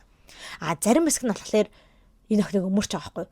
Гэхдээ юу гэсэн үг юм бэ? Тэ яахлаарэ ингээд тоглолт очих гэж үзэнгүүт нэг эрэгтэй дагуулж арж ирэл тэрний дуучин байна уу байхгүй нь ямар хамаатай ингээл өөрөг нь хүсээг байхад баг бэлгийн дарамт үзүүлээд байгаа маа хаашаа ингээл үнсч та нар одоо юу хүсэж хүлээгээд байгаа юм. Наад охиныгоо баг ингээд аашрыг ингээд өөрлөө нь ингээд лин хингүүд барьж аваад аашртай ингээд үнсэлцээд мейк аут тэгээд баг л өстой баг бэлгийн харилцаанд орчих гэж хэлээд байгаа маа хаашаа. Наа чи ер нь тоглолт эзтэй тоглолт болохлаас ш одоо ийм одоо баг порногийн сет юм уу хаашаа юм бэ энэ төр гэж тэгж хүлээж аваад энэ охиныг өмөөрөөд аашрыг буруутгах байгаа зөндөө олон бас хүмүүс байгаа. Ер нь ингээ жоохон хуагтчихсан байгаа даа гэсэн үг байхгүй. Тэгсэн чинь нөгөө охин чинь нөгөө эмэгтэй чинь энэ хүмүүсийн backlash-ыг харчих чаа өөрийг нь ингээд оромжлоо ямар тэнэг охин бэ энэ төр гэсэн тэр хүмүүсийн бичлэгүүдийг энэ тэрийг харчхаж. За тэгээд энэ охин өөрөө одоо тайлбар хийсэн ба. Тайлбарч юм одоо тэр хүмүүс хариу өгсөн байгаа байхгүй. Нэг пост хийсэн байна лээ. Энэ эмэгтэйг нэрийг Gabrielle Cheyenne гэдэг юм байна лээ. Ер нь айгүй хөөрхөн үзэсгэлэнтэй охин байсан заяа. Тэгсэн чинь энэ охин ингээ өөрийгөө ингээ өмгөөлөд хамгаалаад Facebook дээр ингээ пост хийсэн гэсэн. За тэрэн дээр болохоор те First off, nobody is declining to go on stage. I looked good as fuck. You thought I wasn't gonna let thousands of people see me on the big screen where you bitches will never be? Гэт айгу тийм жаар түттэй те тийм юм битсэн мэлээ за юу гэж нөхөр те Эхлээд юуны төрөнд хэлэхэд бол те ямар ч хүн байсан ингээд хүн тайзан дээр гараад ирээ гэж урахад бол тэрэнд decline хийж үгүй би гарахгүй гэж хэлэхгүй. Тэглээч би тэр өдөрөөс амар гоё халуухан гоё сайхан харагдчихсан. Тим юм чи яахлаар би тэн стадионд байгаа хэдэн мянган хүмүүс өөрийгөө харуулна гэхээс одоо тэ зайлс хийж ингэж decline хийх юм бэ. Би айгүй гоё харагдчихсан учраас ингээд тайзан дээр гараад хэдэн мянган хүмүүсийн урд гараад те тэр том дэлгэцээр ингээ өөрийнхөө гоё сайхан царайг харуулахыг л бодно штэ. Тийм учраас би гарсан гэлтэж байгаа хгүй. Тэгвэл та нар муу царай мотой юмнууд зүгээр та нарт тийм боломж олдохгүй учраас тийм тайзнаар гарах ийм боломж олдохгүй учраас та нарт баг надад атаархад ингэ суудахтай ийм зүйлийг хэлж байгаа юм. За тийм ингэ тайлбарлаж байхгүй. My mom and I had floor seats. Their team approached us and moved us to VIP before the show even started. Pretty privileges, something you hoes will never know about. Гэл амар тэгж хэлсэн байгаа байхгүй.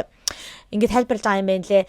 Ээжтэйгээ очиж үзсэн юм байна. Яаж яагаад ээжтэйгээ очиж үзсэн. Тэ ямар эвгүй юм бэ. Ээжтэй хараад байж хат ингээд ааштай яах ч байсан. Oh my god. Ээжтэйгээ ингээд тоглолт очиж үзгээд тэгээд floor seats авчихсан байсан. Ингээд бүр ингээд доотлох нь одоо фэнүүд нь зогсдог хэсэг өдөө штэ тэ. Айгу тайцтай ойрхон зогсдог. Тэр хэсэгт ингээд тэгцтэй байсан юм байна. Тэгсэн чинь тоглолт эхлэхээс өмнө одоо яг тэр тоглолтыг зохион байгуулж байгаа багийнхнаас нь энэ охин дээр хурж ирээд чамайг тэгээ та хоёрыг ингээд VIP хэсэг рүү оруулъя гэсэн юм. VIP хэсэг нь бүр ингээд тайцтай айгу ойрхон хэсэг юм байна л да. VIP хэсэг рүү ингээд оруулъя гэж хэлсэн юм байна. Тэгээд ингээд энэ охиныг ээжтэй ингээд VIP хэсэг рүү оруулсан гинэ. Тэгээ тэр үедээ өөрөө дараад нь TMZ дээр нэг ярьслага өгсөн тэр үедээ хэлжсэн. Тэгэд оруулахдаа хэлсэн байна л л дээ. VIP-д байгаа хүмүүсээс ингээд тайзан дээр гарах магадлал айгүй өндөр байдаг шүү гэж өөрт нь сануулж хэлсэн гинэ. Тэгээд яг тэр үеэр нь ингээд сонгогдоод тайзан дээр гарчихсан юм байна. Тэнгүүдээ айгүй зэгүүн тэгэж хэлсэн байхгүй. Pretty privilege is something you hoes will never know about. Pretty privilege гэдэг чинь юу гэсэн үг штэ? Ийм хөөрхөн цайхан царайгаараа ингээ явчихдаг хүмүүс гэсэн үг. Ингээд хөөрхөн болохоор л ингээл хүмүүс жоохон арай өөр ханддаг ч юм уу те. Тийм юм байдаг штэ те. Тэрийг pretty privilege гэж хэлдэг байхгүй. Тийм болохоор би ингээ хөөрхөн юм чинь pretty privilegeтэй юм чинь ингээд тэ тайзанда гарчихсан. Та нар шиг яанууд бол хизээч pretty privilege байхгүй учраас юу ядгийг мэдэхгүй. Тэ иймэрхүү treatment аавна гэдэг тухай бол та нар шиг юмнууд бол мэдэхгүй гэсэн утгатай ийм амар зөв юмыг хэлсэн байх лээ. За тэгэнгүүтээ цаашлаад y'all wanted me to go get up there and F him at this point гэж хэлсэн байхгүй тэ. Та нар одоо юу хүсэж байгаа юм бэ? Намайг одоо тэ баг тайзан дээр гараа тэр Ашертэй баг бэлгийн харилцаанд орооч гэж одоо хүссэн юм уу? Тэ юу яриад байгаа юм бэ гэж одоо ингэж өөрийгөө өмгөөлж хамаасан байгаа байхгүй. За тэгэнгүүтээ үүнийхаа дараагаар ийм пост оруулсныхаа дараагаар TMZ-ийн энэ охинтой холбогдоод тэгээд бүр ярилцлаганд оруулжээ. За нөгөө охин чинь ярилцлага өгсөн байх нэлээ. Тэгээ хэлэхдээ бол яг л энэ постн дээрээ хэлсэн юм хэлжилээ л дээ. Тэ ээжтэйг ингээ очиж байжсэн чинь багийнх нь хурж ирээд ингээ VIP руу бит хоёрыг апгрейд хийсэн. Тэгээд яав хийсэн. Тэ ингээ тайзнаар гарах магадaltaй шүү гэж хэлсэн. Гэхдээ яг хоёр хүн байгаа дээр тэ хин Asher болон Chris Brown хоёулаа энэ тоглолтыг хийж байгаа шүү дээ. Тэгэхээр энэ хоёрын аль нь тайзан дээр урих нь бол мэддэхгүй байсан гинэ. Тэгээд яг тоглолтын үеэр л дээ нэг багийнх нь хүн урж ирэл за тайзан дээр гараад ирээ гэл одоо дуудахлаар энэ охин дотроо хүсчихсэн хүн нь болохоор Chris Brown байгаасаа гэж хүсчихсэн юм шиг байна лээ. Тийм болохоор ингээд Asher гараад ирэнгүүт жоохон шоконд ороод тэгээд тийм одоо зан гаргасан гэж байгаа байхгүй юу. Тэгээд яг TMZ-гийн сэтгүүлч асууж байгаа юм. Чи яасан тийм үнэнгээс Chris Brown-ыг байсан бол арай өөр арчлах байсан юм уу гэсэн чи тийм би Chris Brown-ыг үзэх гэж л ер нь тэр тоглолтод очсон те. Би ер нь их тийм Asher-ийн фэн бол биш. Тэгээд тайзан дээр дуудахад бол Chris Brown дуудаад байгаа юм болов уу? Asher дуудаад байгаа юм болов уу гэдэг алийг мдээгүй байсан гэсэн чи Asher байсан. Тэгээд хэрэг Chris Brown байсан бол би арай жоохон өөр арчлах байсан гэж хэлсэн. За тэгээд ер нь нэг ийм зүйл болсон байгаа. Тэгээ ер нь жоохон хүмүүсийн тэгээ үзэгчдийн ер нь санал сэтгэл болох жоохон хоёр хуваагдсан л байгаа. Тэгээд ихэнх хүмүүс болохоор ёо болооч дээ энэ охиндтэй ингээд TMZ бүр урьж оролцуулаад ингээд тэ ярьцлага нэртэ оруулаад тахтай явах тэ. Одоо яах вэ? Энэ охиныг ингээд бас ингээд инфлюенсер ингээд алдартай болгочих уу те баахан ингээд Instagram дээр нь дагаж магаад what the fuck те иймэрхүү хүмүүсийг ингээд юу яхаа болооч ингээд follower энтертэй болгож ийм инфлюенсер болгохоо болооч энэ охин ч гэсэндээ өөрийгөө юу амар ихэмд бодсон тэр өгж байгаа хариулт мариултан те өөстө та нар шиг ийм царамтай хүмүүстэй privilege гэж юу ядгийг мэдэхгүй болохоор өстө чадахгүй та хаан тэр гээд өөрийгөө юугээ бодсон юм бэ энэ охин. Тэгээ битгий ингэж хөөргөөд дагаж магаад инфлюенсер болгочоороод байна тэр гэдэг бас тиймэрхүү зүйлүүдийг хүмүүс харж ярьж байгаа нь харагдан лээ. За иймэрхүү мэдээллүүдийг та бүхэнд ярьж өгөх гээд бэлтчихсэн байна лаа. Тэгээд та бүхэн маань энэхүү мэдээллүүдээр юу гэж бодож байна гэдэгтээ өөрсдийнхөө үзэл бодлыг доор комментэд бичиж хуваалцаарай. За тэгээд хэрвээ энэхүү бичлэг маань таалагдсан байгаа бол лайк дараарай. За тэгээд channel дээр subscribe дарж амжаагүй байгаа бол subscribe дараарай. За тэгээд миний Instagram account right here. Instagram-ыг нь бас дагаарай. За ингээд дараагийнхаа хоболхой булангаараа цоо шинэ хэмжлэгтэйгээ уулзалтлаа. Баяртай.